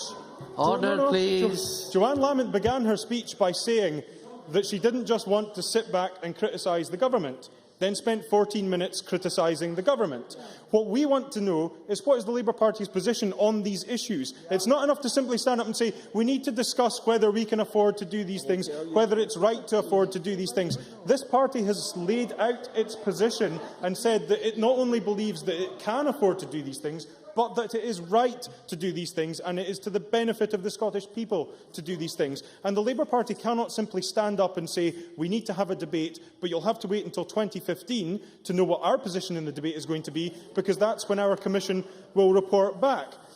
And over the last year, we've seen calls from the Labour Party for an extra £37.8 million into the colleges, an extra £100 million into housing, around £750 million to re-regulate buses, £25 million for fuel poverty, £22.1 million for an air route development fund, £10 million for kinship carers, £65.19 million for NHS nurses, £20 million back into the Crown Office, £136.6 million for job creation, £319 million back into the NHS budget, £24,500 to charities, £4.6 million to the video game industry, £1 million for the inquiry into the PIP implants, £1 million for a public inquiry into Legionnaires, £2.4 million to reinstate cuts to drug misuse budgets, £2 million to reinstate the cut to the Scottish Court Service. A grand total spending calls in the last year alone of £1.5 billion from Labour Party members, a large number of which did come from Jackie Baillie. My colleague Mr Hepburn is quite right. But what I would say, Presiding Officer, is even if we were to take the Labour Party's position around universality to the extreme and cancel all these universal benefits, it wouldn't even pay for those spending requirements. Where exactly is the tough choice agenda there? Many thanks. Now call on Lewis MacDonald to be followed by Annabel Ewing. Up to 6 minutes, please. Many people have accepted the principle that it is right that those who can afford to pay towards the cost should do so. That must be right when public finances are under such pressure. The expansion of contributions will allow us to target assistance at those who need it most. Not the words of Mike Russell in 2006, but the words of Kenny MacAskill to the Justice Committee only 2 weeks ago, referring specifically to the Scottish Government's plans to introduce means testing of criminal legal aid. Until now, governments of all parties have backed universal access to legal aid in criminal cases in a moment, regardless of the resources available to the accused. Now the SNP plans to save £10 million in real terms from the legal aid budget over the next 2 years, and they are using the Civil Justice Council and Criminal Legal Assistance Scotland Bill to end that universal entitlement. Mr Finney. John Finney. For the member taking an intervention, is the member aware that the Labour members on the Justice Committee agreed that in principle and it's included in the report yesterday? Absolutely. We completely support the principle behind that. And let us be aware, this is not a means test only for those who are guilty of crimes. Accused persons have been offered no way to recover their legal costs after the event, even if they are acquitted. Nor is it a means test targeted only at those who are well off. Limits on legal aid will kick in at a disposable income of only £68 a week, and there is to be no help at all for those with a disposable income of £222 a week. And we agree, as Mr Finney has said, it is hard to justify universal access to criminal legal aid in such financially tough times. We will oppose, I suspect, some aspects of their plans, but we will support the principle that those who can afford to make a contribution should be required to do so. And that principle could equally be applied to other universal benefits too. And there's plenty of good things that could be done with the resources saved by cuts in legal aid. Scotland's courts face a cut in real terms to their funding from the SNP government of nearly £11 million over the next 2 years. Proposals to close a whole series of local courts are currently out for consultation. Staff numbers in the fiscal service have fallen by 8% in a single year. And last week we debated the reforms to Scotland's criminal justice system proposed by Lord Carloway. He proposed that corroboration should no longer be required for a case to proceed in the criminal courts. The evidence from the Crown Office was that many more cases would come to court each year as a result. The Lord Advocate says A change in the law would also allow hundreds of rape cases not proceeded with due to a lack of corroboration to be looked at again. Many more new cases brought to court each year, and a backlog of cold cases too. If millions of pounds are to be saved in criminal legal aid, and the Scottish Government wants to pursue radical changes in the legal system, then they could choose to direct extra resources into Scotland's courts and fiscal service. But that is not what the SNP propose to do. They will make savings from means testing one formerly universal benefit, but they want to take that money out of the justice system to fund all the other universal benefits they lack the political courage to review. And it is the same with headline targets. When the SNP promised to deliver 1,000 extra police officers, they forgot to say that all those officers and more would end up doing jobs previously done by civilian staff. Almost 1,000 civilian jobs have already gone in the last couple of years, according to the government's own figures, but that is only a small part of the devastating cuts to Scotland's police service which Kenny MacAskill has in store. And Scotland's new Chief Constable, Stephen House, let the cat out of the bag last week when he confirmed that many, many hundreds more jobs will go. And we learned at the weekend about the detail of the government's secret plans. £11 million to be spent on dumping 550 civilian staff even before the new police force comes into being. Another £74 million on dumping thousands more in the 3 years after that. Yet the Justice Secretary will still not take responsibility for the thousands of jobs of loyal public servants which he intends to axe. No, thank you. A Scottish Government spokesman told the Sunday Herald this weekend that it will be for the new Chief Constable and the Scottish Police Authority to determine the balance between police officers and police staff in the new service. No doubt he will soon be telling us that large-scale privatisation in the police service is also an operational matter for the Chief Constable. I don't imagine Stephen House believes any of that. David O'Connor of the Police Superintendents is clearly none too impressed either. They both know that the balance between police officers and police staff has already been determined by Kenny MacAskill because the SNP will insist on the headline figure of 17,230 warrant-holding police officers, even though hundreds and soon thousands of those officers will be turned into backroom bobbies doing civilian jobs. And just as they will not face the conflict between law reform and courtroom closures, so the SNP hide from the damage they are doing to Scotland's police service. It is not just about how many police officers we have, it is about what they do when they get to work. Most people in the service know that. Ministers must surely know it too. And it is only when they face up to these issues honestly that the SNP can make a real contribution to the debate on the future of Scotland's police. Many thanks. I call on Annabel Ewing to be followed by Liz Smith. Up to 6 minutes, please.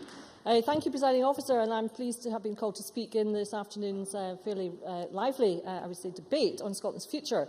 And I would say that, of course, all the work that we do here in this Parliament is to consider, in the various sectors of economic life that we actually have a say over, the kind of Scotland that we wish to see in the future as we scrutinise legislation and deal with other matters brought before us. So, therefore, to try to condense how I see Scotland's future into a 6-minute contribution in this debate is not without its challenges, Presiding Officer, and therefore I would wish to focus my remarks on certain issues only.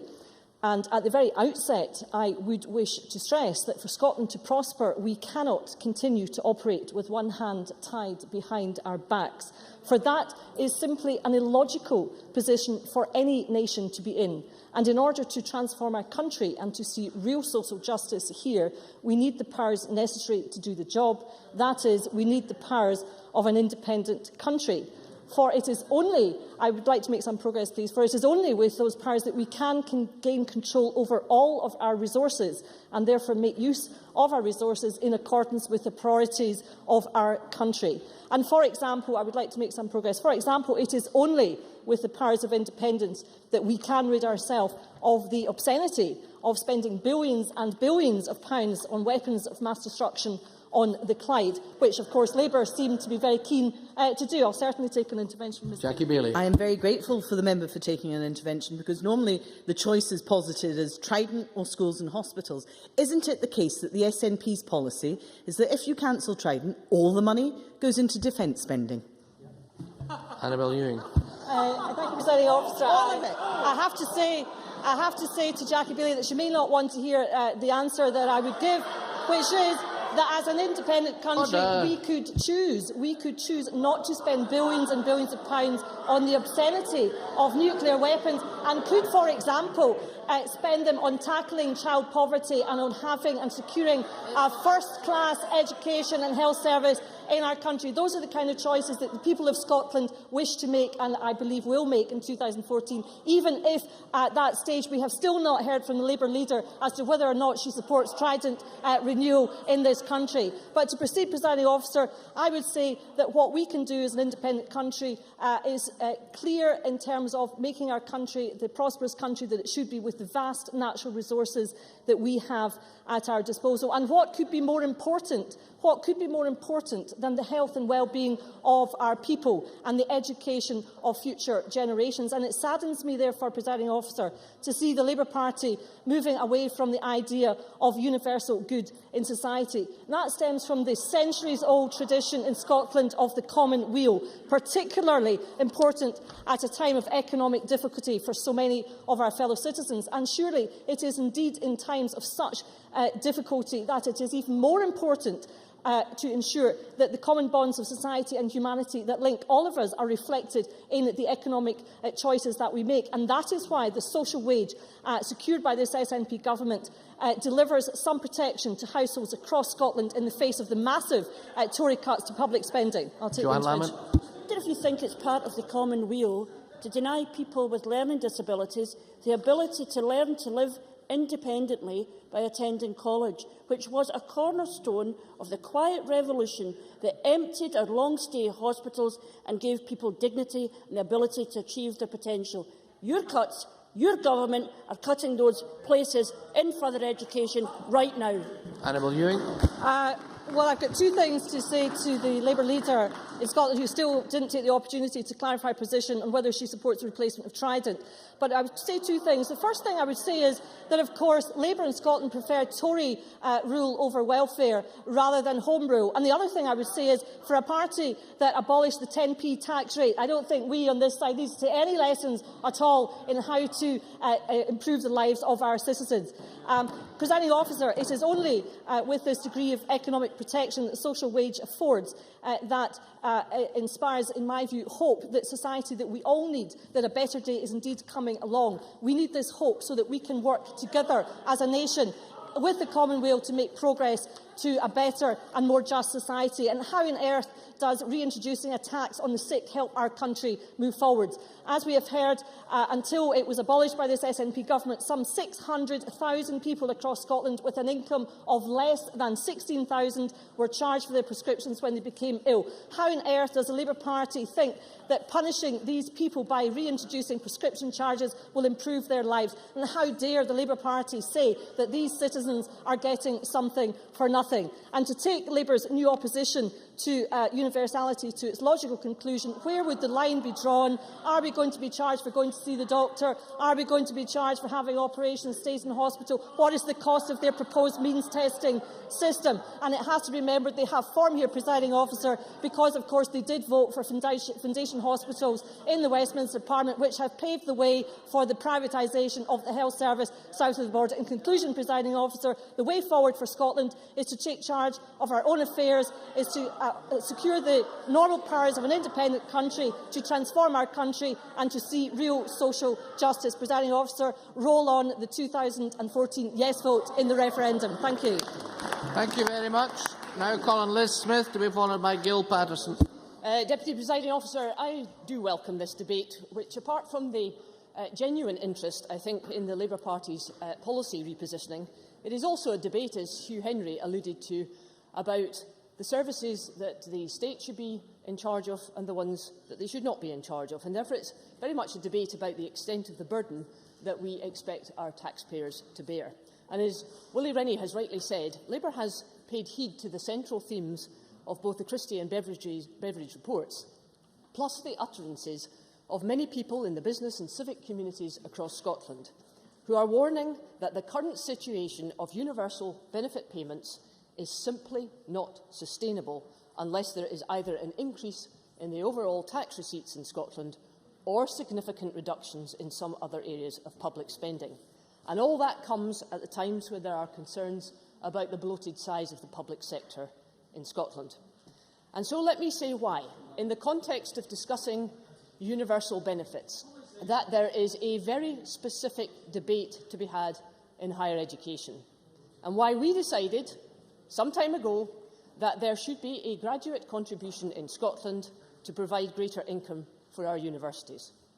Firstly, we studied at length the evidence which was provided to us by senior figures like Andrew Cuby, Stuart Sutherland and Gavin McCrone, and by groups like the CBI, University Scotland and Scotland's colleges. Individuals and groups who have spent much of their working lives examining the effects of policy decisions on our higher and further education sectors. Yes, I will. Jamie Hepburn. It's just to pick up on the point, the effect of policy changes on the situation. Why is it then that application rates to English universities have plummeted by 8.6%, whilst in Scotland, where tuition's free, they've remained steady? Liz Smith. Not from those from the less well-off backgrounds. That is not true. And let me come to numbers in just a minute. But what we also examined were the higher education structures in other countries. And we had two very specific things in mind. Firstly, maintaining and enhancing the academic excellence of our Scottish institutions. And second, ensuring that they would remain world-class institutions when set against the highly competitive global community and when set against the premise, which has been part of every government, Westminster or Scottish, that it is a good thing to have more people at university. We argued then, and we will continue to argue now, that public funding of our universities is not sustainable in the longer run if we are to achieve both these aims without also damaging other key public spending priorities. That is why, like the experts that I've mentioned already, we think there should be the means of securing additional income for our universities, particularly in the light of the overwhelming evidence, some of it given to the Education Committee in the last 2 weeks, that a sizable funding gap between north and south of the border exists and that will get bigger, particularly if we see a trend where there are more Scottish-domiciled students and EU students coming to Scotland at a faster rate than those from the rest of the UK or the international community, because that burden falls on the taxpayer. But there are other considerations. University education provides both a public and a private benefit, and that is why we believe there should be a balance maintained when it comes to funding. We also made the judgment that because 20% of our population remains functionally illiterate or innumerate in Scotland, we believe that group deserves greater priority within education spending. And because a graduate contribution in other countries has a history of providing more bursary support. And as well as that, there is the need to ensure that Scottish universities can continue to punch well above their weight when it comes to research funding and the development of knowledge exchange. And make no mistake about the competitive edge and the extent of the finance that we need to do just that, something that has been made very clear at the recent meetings of the cross-party group on colleges and universities.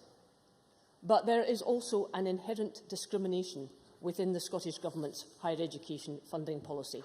Discrimination between those who, for the exact same course, pay fees and those who do not, making a mockery of the SNP's claim that university entrance is based only on the ability to learn and not on the ability to pay. And there is the ongoing anomaly for EU students who, by virtue of EU law, come here free of charge.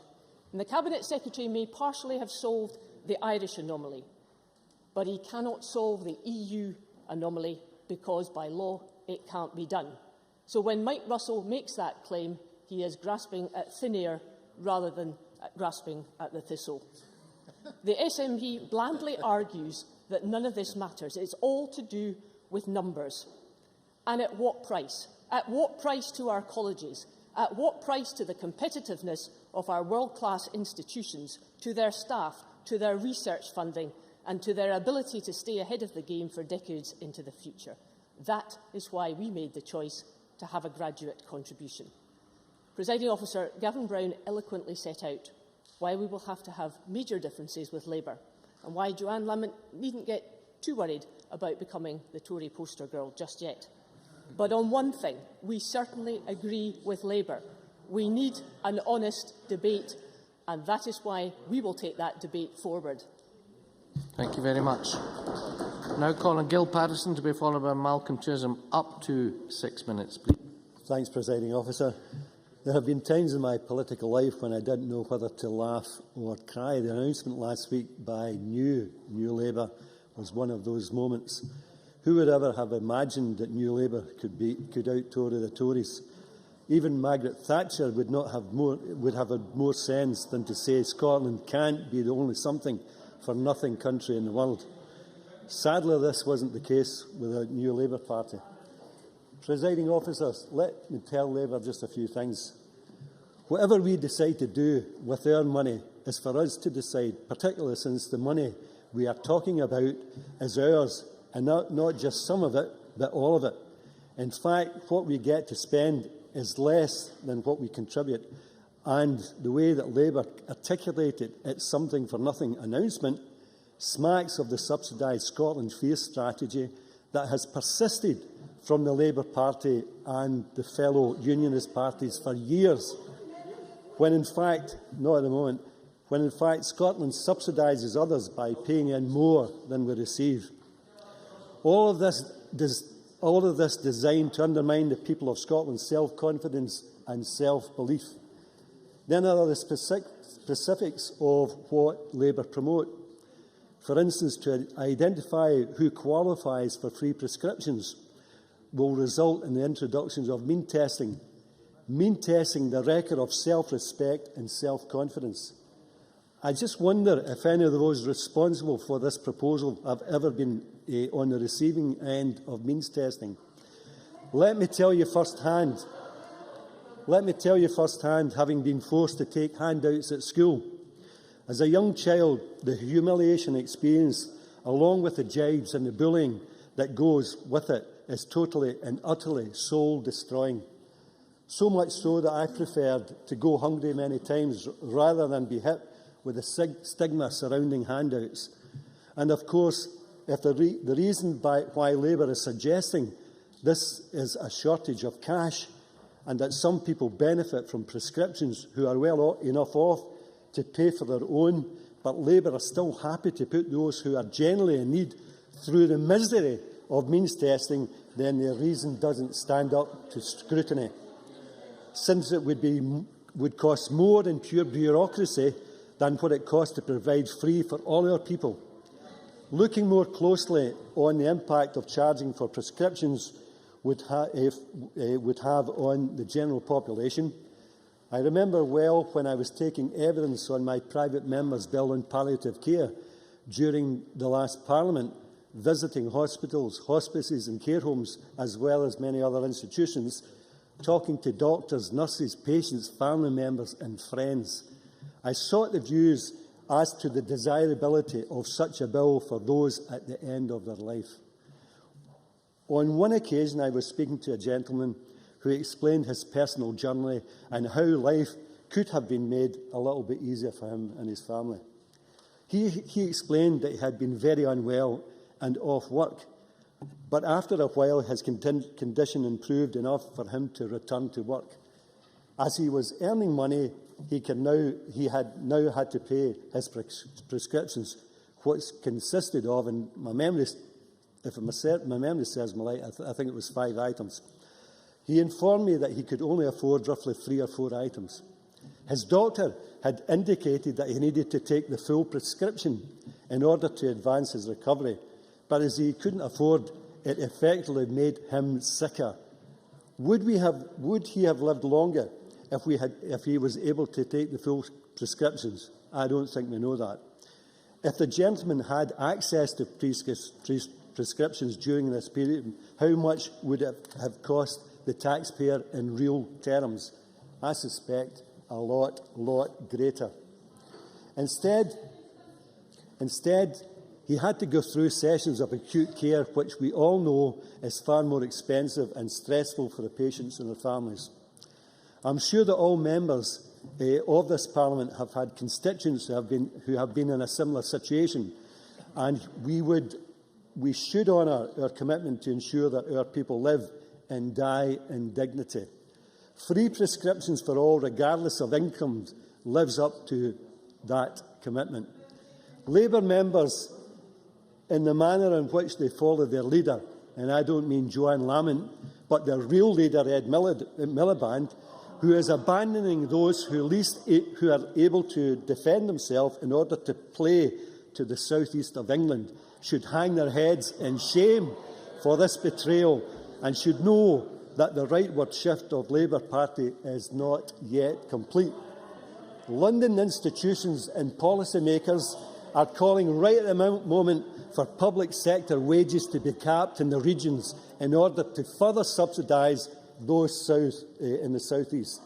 Tory MPs are clamouring to outflank Labour Party and making the divided United Kingdom even more than divided as it is at the present time.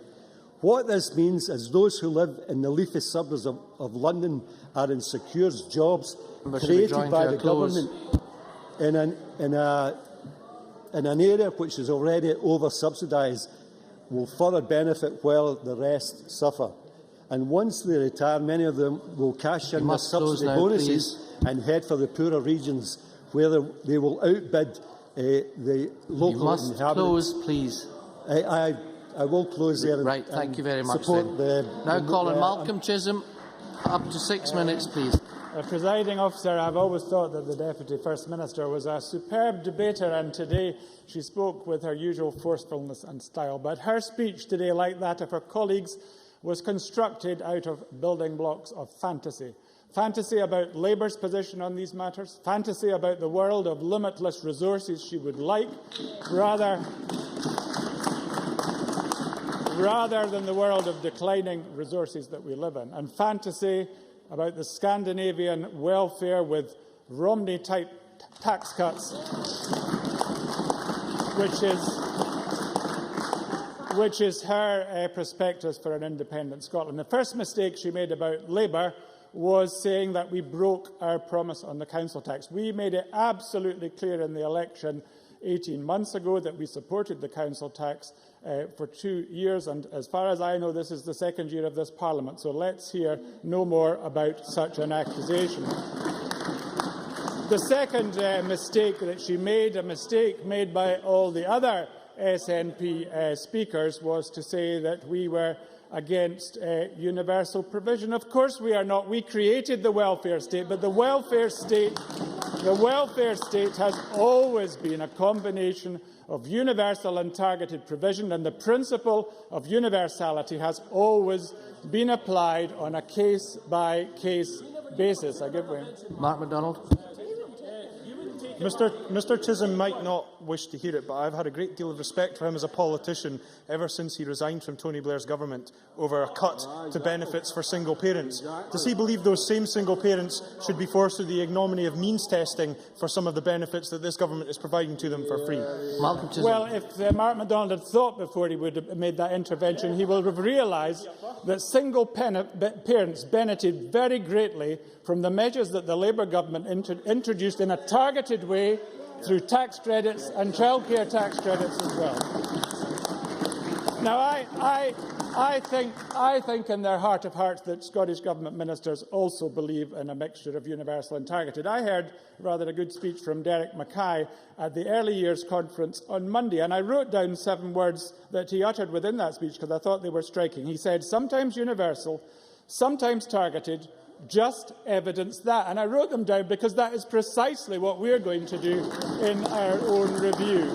And of course, Alec Neil came to exactly the same conclusion a couple of years ago with reference to the central heating programme when he changed the universal provision that we introduced and made it targeted. And I don't criticise him for that in that particular case. For the avoidance of doubt, what we are going to do is consider openly and transparently contentious issues such as the continuation of universal entitlement, as Campbell Christie urged us to do, and we will do it avoiding the polarised terms he warned against, polarised terms that we have heard in spades from the SNP today. The SNP, in a minute, is in denial about the real world of political choices and is failing to recognise that every specific decision has an opportunity cost. That is a central rule of politics, especially at a time when budgets are going in one direction and demographics in the opposite.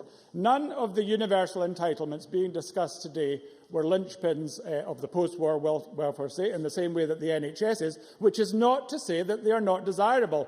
And I don't have a particular personal commitment to some of them, such as free personal care, which wouldn't surprise people, having chaired the Care Development Group and introduced the legislation. But I fully accept that all of this must be reviewed. Many other desirable objectives are also before us. As we look around Scotland today, I give way to Patrick Harvey. I'm very grateful. The member says very clearly that he supports universalism when the evidence shows that it's beneficial, not on the basis of how much the budget currently is. So will the Labour review not just look at shifting away from universalism, but shifting towards progressive revenue raising? Malcolm Chisholm. Well, obviously the answer to that last bit is yes, but it's still a flight from the real world to say that you cannot take account of the overall budget that you have. That is more fantasy politics. We have to work. We might wish that we have more resources, and the SNP might tell us, although we don't believe them, that they would have limited resources within an independent Scotland. But we have, at the present moment, to deal with the resources that we have. And as I was saying before that intervention, there are many other desirable objectives that I'm sure many people in this Parliament share. For example, the new ambitions we have round the early years agenda, which has grown in prominence, and I welcome that over the last few years. The abolition of child poverty, the living wage, ending homelessness, providing services to the most disadvantaged in our communities and giving them the opportunities that others have and they do not. Politics is about competing desirable objectives and making hard choices between them in the light of the resources that are available. So that is the real situation that we confront. It is not a matter that some of the issues that we're discussing today, some of the entitlements we're discussing today, are undesirable. For goodness sake, we introduced most of them when we were in government. Of course they are desirable, but everything is relative.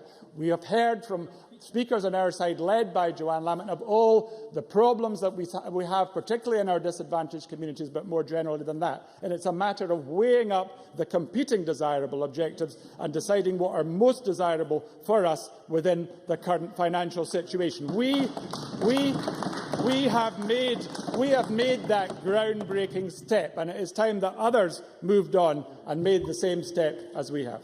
Many, many thanks. Now call on Kenneth Gibson. Up to 6 minutes, please. Thank you, Presiding Officer. We in the SNP believe that access to education should not be based on the ability to pay. We believe healthcare should be free at the point of need. We believe in protecting hard-pressed family budgets at a time of recession. And we believe older people should be treated with dignity and respect and enabled to enjoy an independent old age. Sadly, Labour no longer appears to do so. And Murdo Fraser summed it up last week when he said, "It's good to see Joanne warming to Tory ideas." In 2 years, Scots will not only have an opportunity to vote in a referendum to re-establish Scotland as an independent nation, but also face a stark choice regarding the kind of society they wish to see. I'm therefore pleased we have the chance to explore this today, and I'm grateful to Labour for tabling this motion, even if I find it ironic that they wish to debate the long-term future of our nation when these political chameleons seem incapable of maintaining a policy position on anything for more than a few short months. The comments made by Joanne Lamont, presumably bouncing her party, certainly the STUC knew nothing about it, were nothing short of remarkable. A Labour Party long since bereft of any policies or ideas. My understanding is that this summer they were going round SCVO asking if they had any.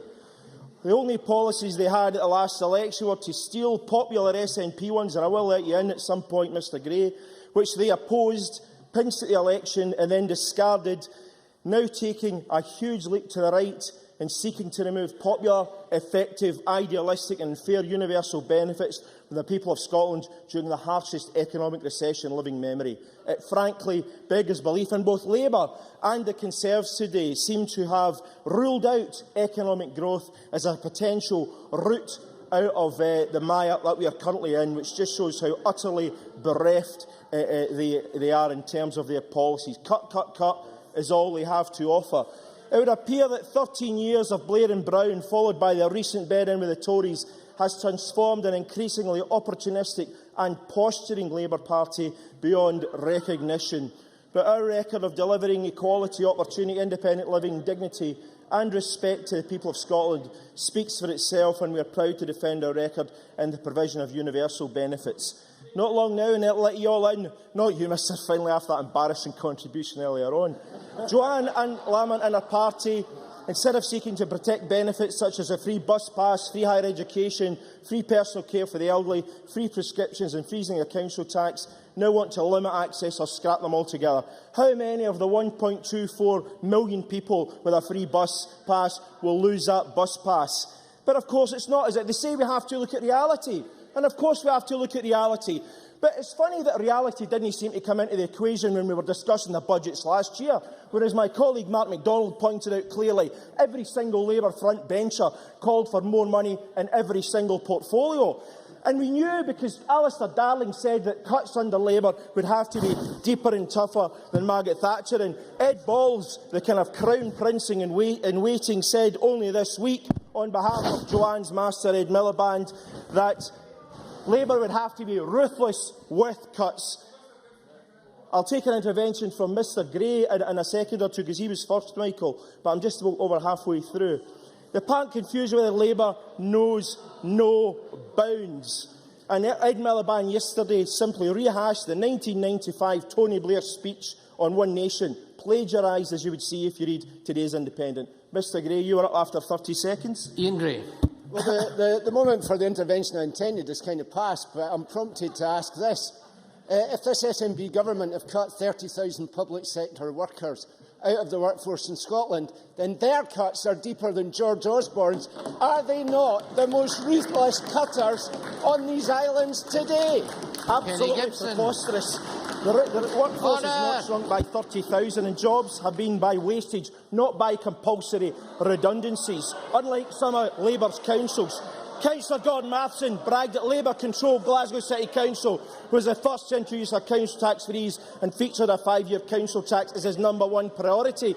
But Glenn Lamont says it now can't be afforded. Of course, Hugh Henry said, oh, but of course the SNP would force us to take it. I'm sorry, Mr Henry, the Scottish Government's remit extends only to 2016, Gordon Matheson's to 2017. So either Labour think we're going to win again in 2016 in an independent Scottish Parliament, or in fact Labour were being cynical then, as they have been in recent months. In a manifesto Labour MSPs in this chamber stood on, we are told concessionary bus passes and police numbers would be protected, and the majority of Labour MSPs and the party nationally signed a pledge against that. People like Jenny Mara, people like Ian Gray, people like Joanne Lamont herself. It's a betrayal of your own manifesto commitments. You've already been told them in my last minute, Michael, so sit down.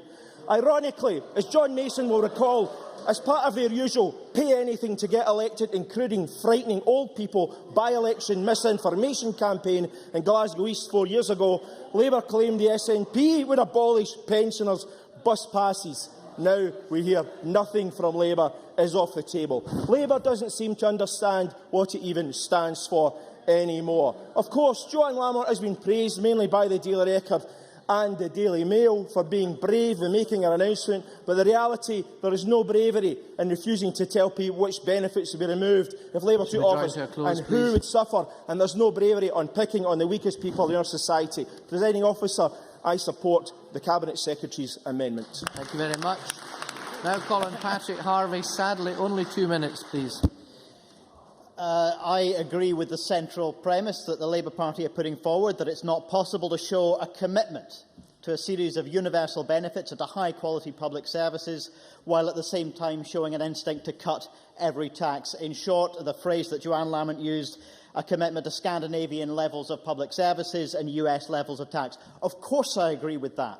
I said exactly that. I used exactly that phrase before the local government elections this year. I used exactly the same phrase before the Holyrood election last year. And I know better than most of you how hard it is to win people's votes when you're being honest about that before an election instead of coming along and saying it after an election. So I welcome the call for an open and honest debate, which has been echoed by so many Labour members. But then what? After calling for the debate, you have to say where you stand in the debate. And it took until Malcolm Chisholm, towards the end of the debate, to even acknowledge that revenue raising needs to play a role within this debate as well. Now, I agree also with Annabel Ewing about cancelling Trident, but I've listened to enough decent, excellent, barnstorming, lefty speeches about cancelling Trident that I've heard that money spent 1,000 times already. It won't pay for everything. And if she meant her comments in that part of her speech, then she must vote against Angus Robertson's commitment to spend £2.5 billion in Scotland on the military, 2% of our GDP. Presiding Officer, it's clear that universal benefits, free services, none of this is free. It's a question of what we choose to pay for collectively. And we choose to pay for these things collectively because we're better off collectively if we do so. But they must be paid for on that collective basis. And so if this is a real debate, I call on both sides of it to agree that the one thing that we must do in this current session is free the hand of local government to raise the revenue that it needs in progressive ways, and we should be looking to do that as soon as possible. Thank you very much. Sadly, Stuart Stevenson, only 2 minutes too, please. Well, Malcolm Chisholm at least will be pleased if my speech is made of straw. It is now entirely going to be Labour straw. Labour leaflets, Central Labour. Freeze council tax. Not freeze council tax for 2 years, just freeze council tax. Ian Gray, freeze council tax for 2 years. Richard Simpson, keep free bus passes for the over 60s. Richard Simpson, Scottish Labour will not introduce tuition fees to pay for higher education. Cathy Peaty, council tax freeze to help household bills. Nothing about 2 years. Cathy Peaty, Labour delivered Scotland-wide travel for older people and introduced a young person's concessionary travel scheme. Buses are a lifeline for many. Central Scotland leaflet, no university tuition fees. Alan Wilson, freeze the council tax. Colin Davidson, freeze the council tax. Willie Scobie, freeze the council tax. But there are still some. He was one of your candidates. I'm so glad to enlighten Labour on such a wide range of subjects. But there are still some decent, caring people in Labour. Carwyn Jones, we are not going to change the policy on free prescriptions. We can afford it. If we say that people have to start paying for their medicine, where does it end? Let me end with Omar Khayyam. Each morn 1,000 roses bring, you say. Yes, but where leaves the rose of yesterday? And this first summer month that brings the rose shall take Miliband and Lamont away. Many, many thanks. Now call on Murdo Fraser. Up to 6 minutes, please. Thank you, Presiding Officer. I wonder if Stuart Stevenson, in his collection of election leaflets, forgot to produce the SNP ones, promising to cut class sizes to 18 in primaries 1 to 3, promising to pay off the debts of every graduate in Scotland, and promised to replace student loans with student grants. Absolutely. What happened to those, Presiding Officer? Now, I have two astonishing revelations, Presiding Officer. The first is, I agreed with most of what Patrick Harvie had to say. But the even more astonishing revelation came earlier in this debate, when we heard words none of us thought we'd ever hear in this chamber. Michael Russell said he was wrong. Now, I'm sure the the manager of Bargain Books will be rubbing his hands at the prospect of the few remaining dusty copies of Grasping the Thistle now flying off the shelves, such as the resurgent interest created by Joanne Lamont in that particular book, and I'm sure Mr Russell will look forward to the royalties. Well, I'm hoping, Mr Finlay, this will be a better intervention than the one we had earlier. On that very point, I've also been boosting the circulation of Mr Russell's book. I went on last week to an online retailer and purchased it with my own money. The best 16 pence I've ever spent. Gordon Fraser. I would advise Mr Finlay to be more careful with his money in future. Now, I welcome the fact that we are having this debate. Labour are late to the table in highlighting these concerns, but the new focus from them is timely and welcome. And there's been a false premise in much of this debate from SNP members. This is not an issue about the principle of universality against means testing, because already, as we've heard throughout this debate, there are a whole range of areas where the SNP are entirely happy to support means testing and are not proposing any change, as Hugh Henry fairly pointed out earlier in the debate. SNP members, starting with Nicola Sturgeon and ending with Kenny Gibson, said time and time again in this debate that the NHS should provide everything for free.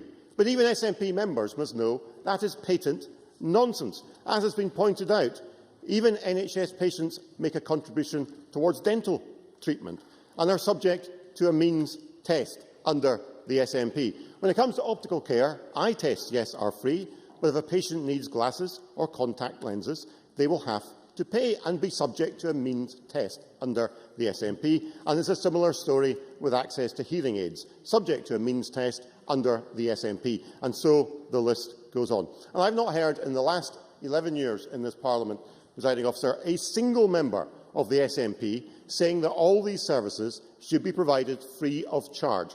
And it's therefore rank hypocrisy and opportunism for SNP members to come along today and try and claim that they are the champions of free universal health provision.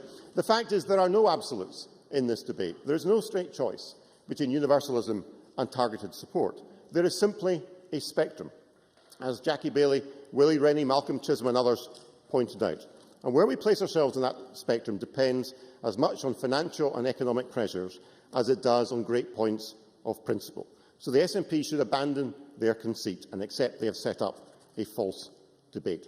And it was, after all, the SNP's own independent budget review report, written by none other than the First Minister's hand-picked Chief Economic Advisor, Crawford Beveridge, that back in 2010 raised serious questions about the affordability of certain universal benefits. And it concluded, we believe that the continuing provision of a range of universal services on the same basis as at present is unlikely to be affordable in the face of the projected financial challenges. Alternative approaches should therefore be considered as a matter of urgency.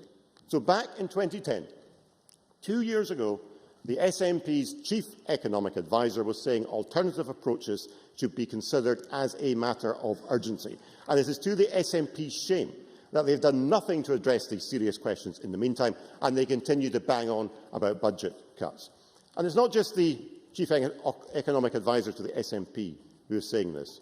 Age Scotland's report by Professor Charlie Jeffrey questioned whether it was right that all people over 60, including wealthy ones, would get concessionary bus travel when it meant other people would have to pay more for demand-responsive transport, and asked if it's legitimate to target policies in some areas like fuel poverty onto the more disadvantaged, why is it not in other areas?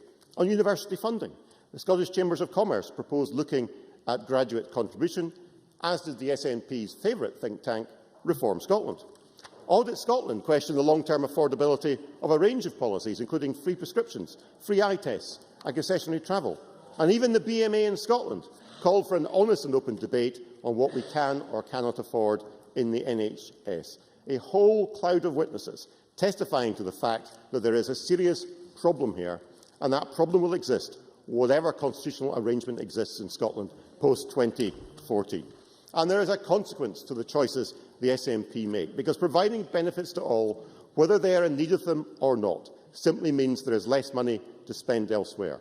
So we know that in order to maintain university funding, colleges have seen their budgets slashed at a time when more and more young people need to access training courses. We know the housing budget has been slashed at a time when it could be helping the construction sector, and we know, I think I'm in my last minute, and we know there is rationing in the NHS, for example, in access to IVF treatment or the supply of orthodontic treatment to children as a consequence of giving free prescriptions to all. We know that there are resources that could be better spent. I think this is an important debate. It needs to be properly informed.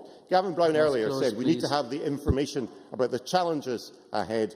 We need that information to inform this proper debate, and I'm delighted to support Gavin Brown's amendment. Thank you very much. Now call on Cabinet Secretary John Swinney. 8 minutes, please. Presiding Officer, Willie Rennie made an interesting contribution to the debate in which he tried to, well, he said he was trying to make an elevated contribution into the debate, and I think he succeeded in part in that, because what he was focusing on is something with which I very much agree, which is the purpose of public expenditure and the purpose of budgeting is to determine what you can actually achieve. What impact does it make? What outcomes are achieved? And this is where Murdo Fraser is, in my opinion, completely and utterly wrong in what he's just said about the housing budget. Because the point that I've laboured in the budget debates in this Parliament, and I would have thought this was a point that the Conservatives would have taken very seriously, that for less money, this administration has been able to build more houses. Isn't that a welcome achievement on behalf of this administration in using public money at a time of enormous public spending pressure to deliver better outcomes by constructing more homes for the people of our country? That is what we are doing in taking forward the public spending priorities of the country. And it brings me on to the second point. I will do, yes, sir.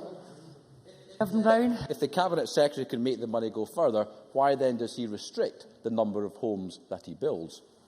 Cabinet Secretary. Well, I'm afraid I just don't follow that point completely, because what I'm trying to say to him is that by using a smaller amount of money, we are able to achieve, because there is, well, it takes me to point out to Mr Brown there's a finite sum of money because of the cuts from the Conservative government in London. Now, the other point where Murdo Fraser is wrong is that we have done nothing to address these issues. And this is where I completely and utterly disagree with the Labour Party, that somehow nothing has been done to address the public spending issues of the difficulties that we face.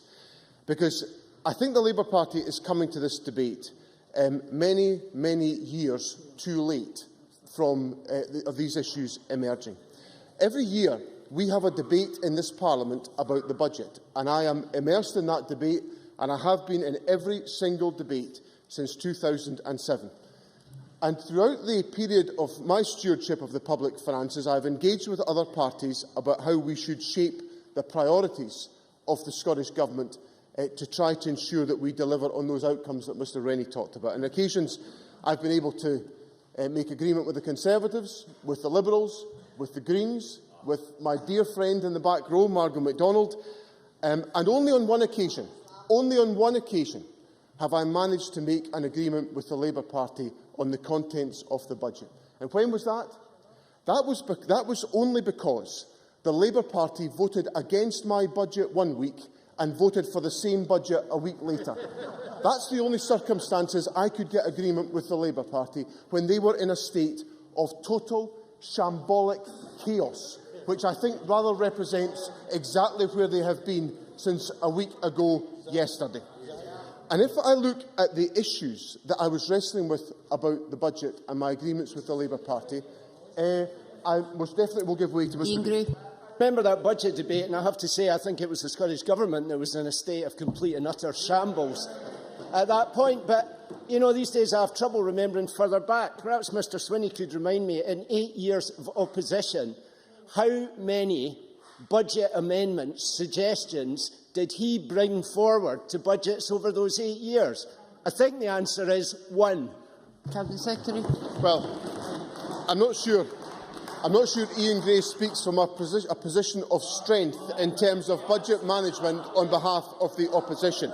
But let me just remind Mr Gray, because he was across many of these discussions between 2007 and 2011. On not one occasion, in the whole period from 2007 to 2011, or since, has the Labour Party ever come to me and asked me to give more money to local government. Not once.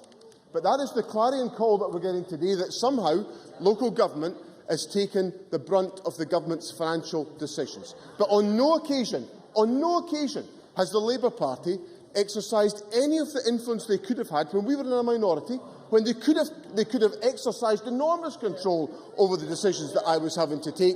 Never did they darken my door and ask for more money for local government. I'll give way to John Lamont.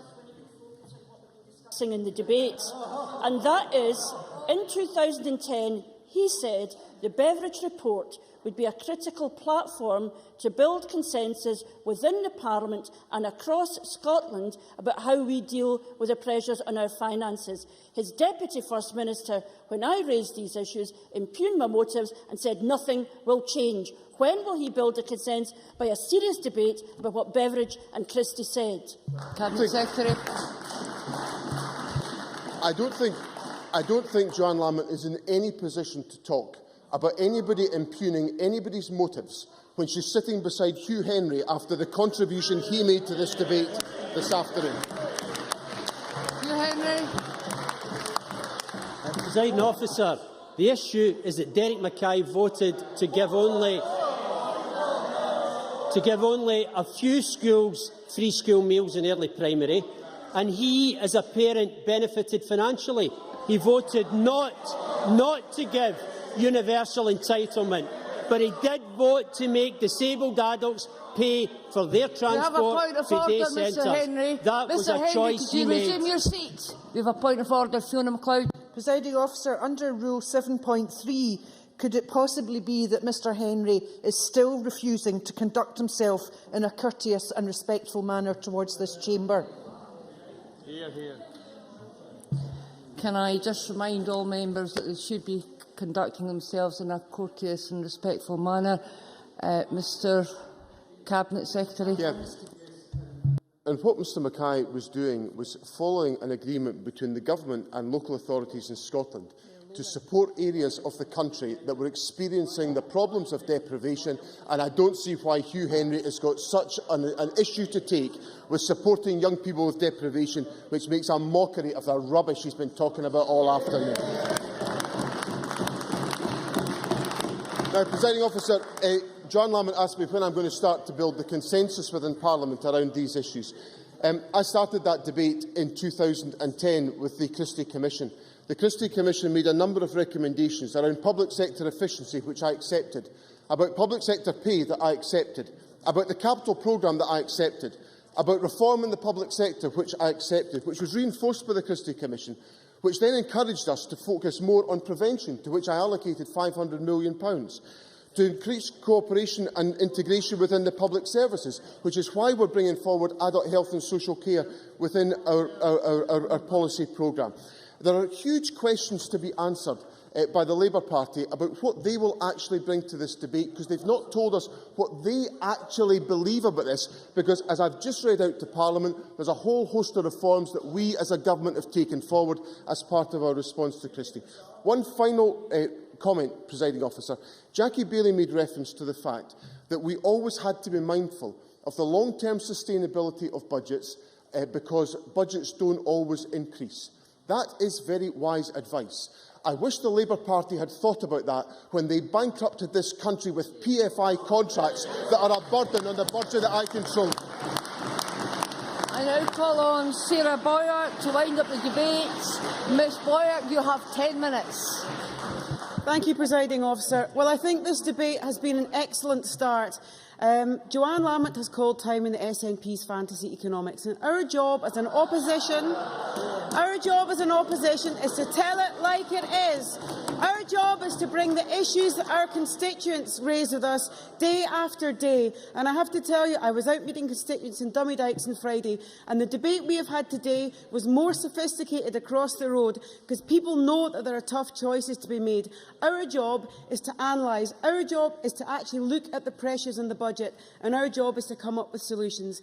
And I don't think our constituents, I don't think the 30,000 people that have lost their jobs since 2008 will be comforted by the knowledge that Kenny Gibson thinks that they are wasted. What a scandalous comment.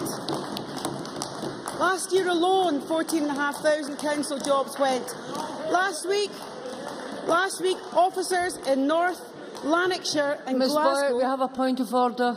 Point of order. Misrepresentation. I said that jobs had gone because of Mr. wages. Gibson. People retire and leave, and you Mr. know that Gibson, fine that well. Point of order, please.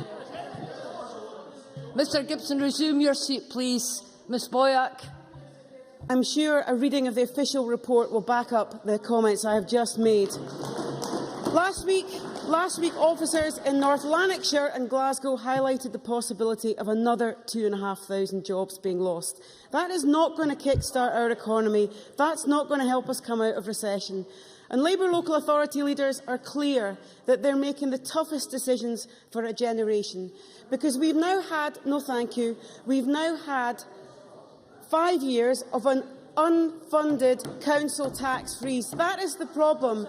The council tax freeze is not funded. You only need to look at Professor Bell's comments to Finance Committee last week. This is something we need to take seriously. There is a direct impact on the ability of local government to use their resources to help people get through the recession we're currently suffering from. And those services face a double whammy: less support from the SNP government, but an even greater reliance on the Scottish Government for resources. So that is why our Devolution Commission will not just look at powers for the Scottish Parliament, we will look at powers for local government. They need to be treated with respect and they need the opportunity to provide their services that local members of the public have voted for. We didn't devolve powers from the British state just to see an increasingly centralised Scottish state. I don't know if any colleagues have read John Swinney's... not taking an intervention, Mr Stewart. I don't know if any colleagues have read John Swinney's letter to local government, because it tells you everything you need to know about the relationship between the SNP and local government and the partnership that's meant to be in place. We expect you to sign up to the council tax freeze. If you don't, your finances will be clobbered. We expect you to stick to the precise letter and teacher numbers and probatiors. And by the way, don't bother replying unless you refuse our terms. Written in here, I've highlighted it for you, Mr Swinney. Mr Swinney. I take it by Sarah Boyack's comment that she takes objection to the government trying to sustain the number of teacher places in our schools, that the Labour Party now wants to reduce teacher numbers in the schools of Scotland. Is that where the Labour Party's reached? Sarah Boyack. Well, my objection is, first of all, those teacher numbers have fallen, and secondly, you're passing the buck. You're passing the buck to local authorities for all the difficult decisions that are coming in this budget. People know what's happening. People know what's happening. They know their care services are being squeezed. Staff are doing 15-minute visits. Many are being paid the absolute minimum. And it's those that are least able to object that are suffering. People can see what's happening to their own relatives and they want better. Jackie Bailey was absolutely right to raise those issues. And today's amendment completely gives the game away. Everything has to be seen through the prism of the referendum and how to win votes for it. The SNP are desperate not to have this debate about the reality people are having today. We need to help people through the recession, but the SNP government has put local authorities in a financial straitjacket and wasted precious taxpayers' money, because there's a cost to the underfunded council tax. Now, only 20% of local government's funding is raised locally, and 80% of last year's budget cuts went to local government services. If you don't believe me that this is a problem, you only need to listen to SNP councils. Perth and Kinross considering closing 10 kids' clubs. Kilmainham, a £200,000 cut to adult care. Argyll and Bute, privatising home care services. And Angus Council, and no, let me actually just let their points come into the chamber, because nobody's really talked about the detail of what's happening in our local authorities. Efficiencies and reduced staffing numbers can only be achieved by being more focused about what we do and how we do it. There is simply no prospect of this level of funding gap being met without service provision being affected. In the words of an SNP council, absolutely. Nicola Sturgeon. To explain, if all that she says is true, why is it that 5 months ago Labour promised in Glasgow their #1 priority to continue the council tax freeze for another 5 years? Sarah Boyack. Tell you, it's in this letter. If Glasgow City Council put 1 penny on their council tax, they lose £70 million. They know the Finance Minister's policy up until the next election. So what is the alternative from the SNP? What is the alternative? I've not heard one backbencher mention the SNP's hated local income tax, because that's meant to be your alternative to the financial straitjacket local government is in. And there's a con there as well, because the last time we heard about it, the issue was it was going to be 3p in the pound more. Well, actually, it was 6. And by the end of this parliamentary term, the underfunding of the council tax freeze will have put thousands upon thousands of people onto the dole. And it doesn't need to be like that. That is the point of this debate. We need to actually consider what the choices are in a mature and a rational way. Now, no thank you. It's difficult to do that in the context of this chamber, but this debate has started. SNP members need to know that this debate is now happening in kitchens across the country, in businesses across the country. People are asking to look at the detail of these policies. And rather than getting better police services across the country, we'll see a colossal waste of money, because the SNP weren't prepared to listen to us on local funding and local police services. We have been suggesting alternatives. And today we do have a local job creation scheme which has been delivered. I understand that the First Minister has appointed his 13th spin doctor. Again, everything you need to know about this government. Last week we had the scandal of the pension deal for the new fire chief, who's been taken on again but with a bigger salary. It's not fair and it's not good in economics. And never mind the fact that our new national police chief had to make the first announcement was about losing 3,000 jobs for the backroom civilians that keep our communities safe. None of this is fair and none of it's good economics. So excuse us if we do our job by pointing out the obvious, that this SNP government has been getting the big decisions on public finance wrong. There's young people desperate to get skills, and there's employers desperate to have young people with skills so that our economy can grow. The SNP told us there will be no FE courses scrapped. Now, that's SNP fantasy, because those courses haven't been stopped. It's simply that they're not running this year, so you can't get on them. It's a cruel sleight of hand for young people who are desperate to get a start in life. Last year's SNP budget cuts are hitting FEs hard. They're hitting the young people who desperately need those skills. And the government is pulling up the ladder on those young people. It's about skills, it's about qualifications, it's about making sure our economy and our country has a future. And today, the SFHA has blown the whistle on housing. There's absolutely no chance of the SNP government meeting its social rented housing targets. And that's after a year of 12,000 construction workers losing their jobs. It doesn't have to be this way. Look, many of us in here do agree that the Tory government is cutting too fast and too deep. But instead of protecting people, this SNP government is making things worse.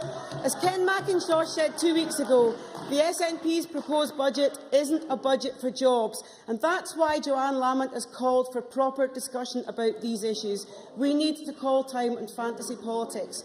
Look at the issue of the cost of transport. You need to start winding up, Ms. Boyack. Bus fares are up, services are cut, and astonishingly, this government has knocked back £350 million from Network Rail to improve our rail infrastructure. You couldn't make it up in time of a recession. We need to face the reality.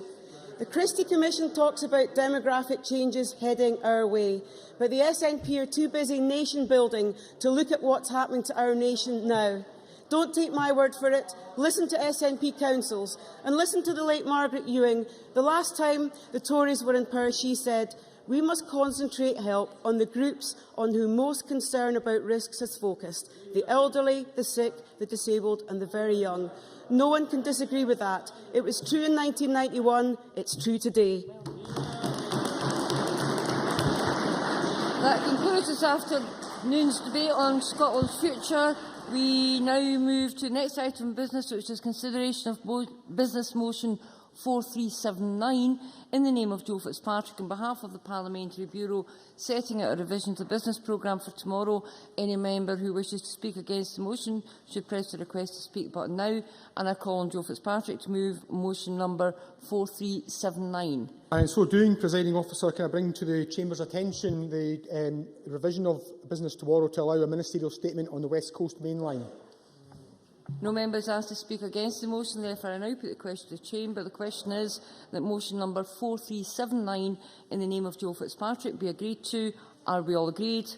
The motion is therefore agreed to. The next item of business, consideration of business motion 4348 in the name of Joe Fitzpatrick on behalf of the Parliamentary Bureau setting out a business programme. I would ask any member who wishes to speak against the motion to press the request to speak button now. No member is asked to speak against the motion, therefore I call on Joe Fitzpatrick to move motion number 4348. Formally moved. No member is asked to speak against the motion, therefore I will now put the question to the Chamber. The question is that motion number 4348 in the name of Joe Fitzpatrick be agreed to. Are we all agreed? The motion is therefore agreed to. The next item of business is consideration of a Parliamentary Bureau motion. I would ask Joe Fitzpatrick to move motion number 4350 on approval of an SSI. Formally moved, Presiding Officer. Question. This motion will be put at decision time. There are four questions to be put as a result of today's business. I would wish to remind members that in relation to this afternoon's debate on Scotland's future, if the amendment in the name of John Swinney is agreed, the amendment in the name of Gavin Brown falls. The first question is that amendment number 4340.4 in the name of John Swinney, which seeks to amend motion number 4340 in the name of Joanne Lamont on Scotland's future be agreed to. Are we all agreed? Yes. The Parliament is not agreed. We move to a vote. Members should cast their votes now.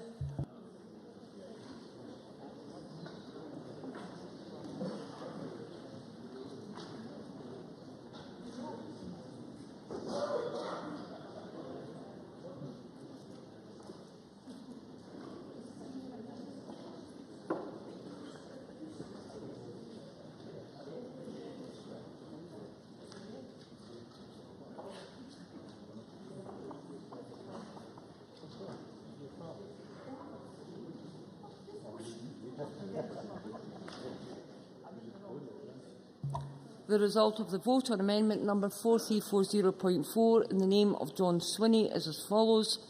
Yes, 63. No, 54. There were 3 abstentions. The amendment is therefore agreed to, and amendment number 4340 falls. The next question is that motion number 4340 in the name of Joanne Lamont, as amended, on Scotland's future be agreed to. Are we all agreed? Yes. The Parliament is not agreed, therefore we move to a vote. Members should cast their votes now.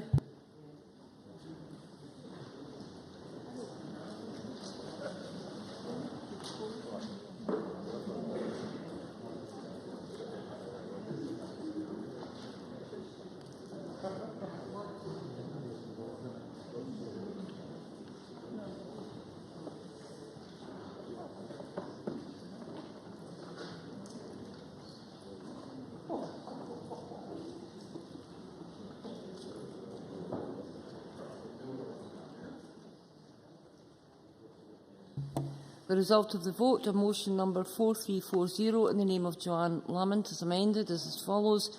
Yes, 63. No, 54. There were 3 abstentions. The motion as amended is therefore agreed to. The next question is that motion number 4350 in the name of Joe Fitzpatrick on approval of an SSI be agreed to. Are we all agreed? Yes. The motion is therefore agreed to. That concludes decision time. We now move to members' business. Members who are leaving the chamber should do so quickly and quietly.